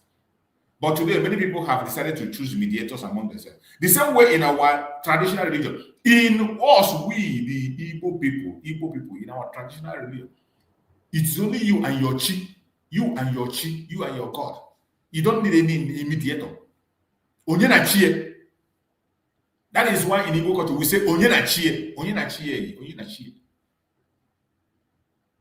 So there is no other people you can describe fully as Christian except we, the Biafran people. And we must have to tap into that thing that connects, or that common interest that we have that connects with the United States. And I bet you, just like my brother Mark said it, that I've not watched that prophecy, I'm going to look at it, but I have known. My heart has been telling me, even in my New Year program, I said it, but before the end of this year, a strong voice is going to mention Biafra. Mazen Nnamdi gave that prophecy. Mazen Sabaraka spoke about it. At the beginning of this year, my program, I said about it, and this year, before it ends, a strong voice is going to mention Biafra. That's it, that is hard for them to mention. That's the word they don't want to speak. And I like the way Chukwu Okigaba make it. You've seen somebody like Donald Trump. Donald Trump is not like a regular politician. He's not a man that follows status quo or follows. No. Whatever he knows that is right, that his spirit convinces him, his mind convinces that is right, he will go ahead and do it. When they didn't want to recognize Jerusalem as the capital of Israel, he went ahead and recognized Jerusalem. And there are so many other things that he said that people were not even expecting.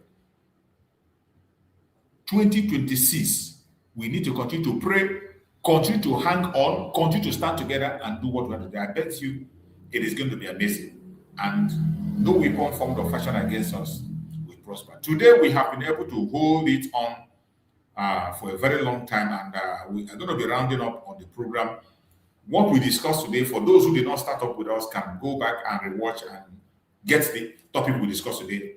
Mazi Nnamdi Kanu and Simon Ekpa, we are right. The boldness of the Caliphate agenda. The boldness of the Caliphate agenda and the complicity of power. That is what we discussed today. The boldness of the Caliphate agenda and the complicity of power. Mazi Nnamdi Kanu and Mazi Samuel was right. That's the topic we discussed. You can go back and look through it again and again. The Janjaweed are not going to stop. Likewise, we, the Biafran people that knows what we are looking for, they can't stop us. Wherever you are and you join us on this program, if you believe in justice, you believe in accountability, speak proudly, continue to talk, continue to speak, no matter whether people are listening or not. Continue. This is our noise. This is our noise we are making. This is our church. It's going to get a long way to save life. You think they're not hearing? They are hearing us. So this is our church. They are hearing us. You think they're not hearing? They are listening. They are hearing us. Every one of us, if you believe that Biafra is going to come, don't give up. Continue to say, continue to speak, continue to hang on. You know, sometimes it is difficult. Sometimes you ask yourself, why am I even engaging in this? Why am I even suffering myself? Why am I even creating enmity for myself because of what? But sometimes when you sit back and you think over and over again, you see that it worth it. My fellow Biafrans, truth does not shout. It endures. And no system built on fear lasts forever. We must continue to do everything we can do. Continue to hang on, and I bet you there is light, a bright light at the end of the tunnel.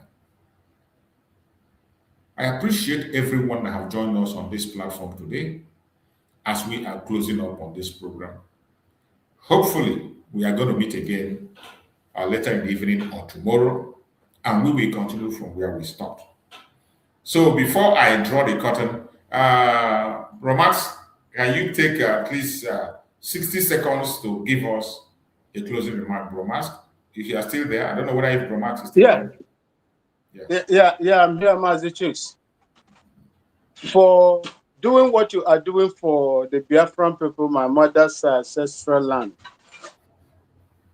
the gracious land of Biafra, may Chukwu Okike Abiama never allow you lack. See? May he prevail over the strikes of the enemies, both in the day and the night, against you and your family. You see? May Biafrans live to see the outcome of the fight that their sons and daughters have put in to make sure that the land of Biafra is freed from the evil Nigerian government. Wherever you are, I say, may Chukwu Okike Abiama continue. Euradi Yankopon, Obangiji Allah, continue to bless you and prosper you. May you never know evil. Even if the evil is going to come, let it not be the one that is going to carry your head. Let that evil, if at all is going to come, carry the cap that you are wearing on your head and never your head. May your head remain to see Biafra as we are going to witness it in the name of Chukwu Okike Abiama. Thank you so much for having me. I remain your Okene from the little beautiful city of Bolgatanga, Ghana. Ekene munu. Ayuko. Thank you so much. I appreciate you. May Chukwu Okike Abiama bless you more and more. Our brother Ocean Monster, you're there. Give us your closing remark in 60 seconds as we draw the curtain. Ocean Monster, are you there? Okay, my brother Max. I think Ocean Monster has gone back to work. It's not easy.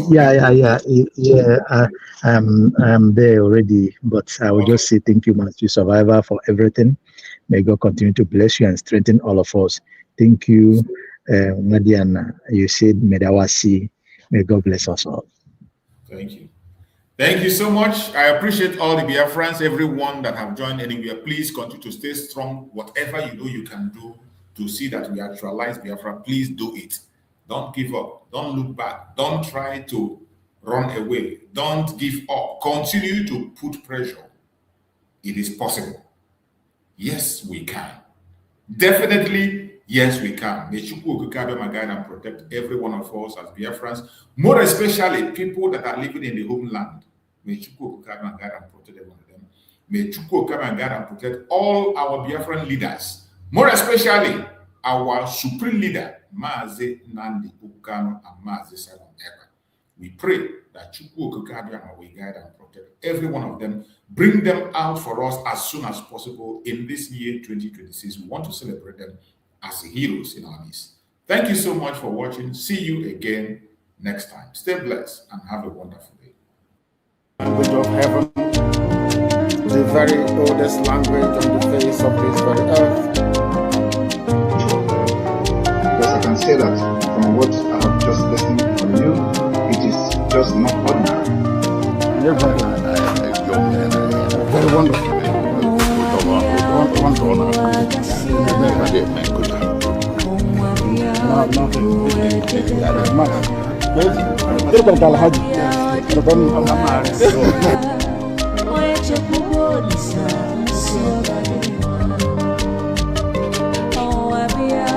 When my lawyers came to see me, I had a discussion with them about how I'm going to defend myself. I told them that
if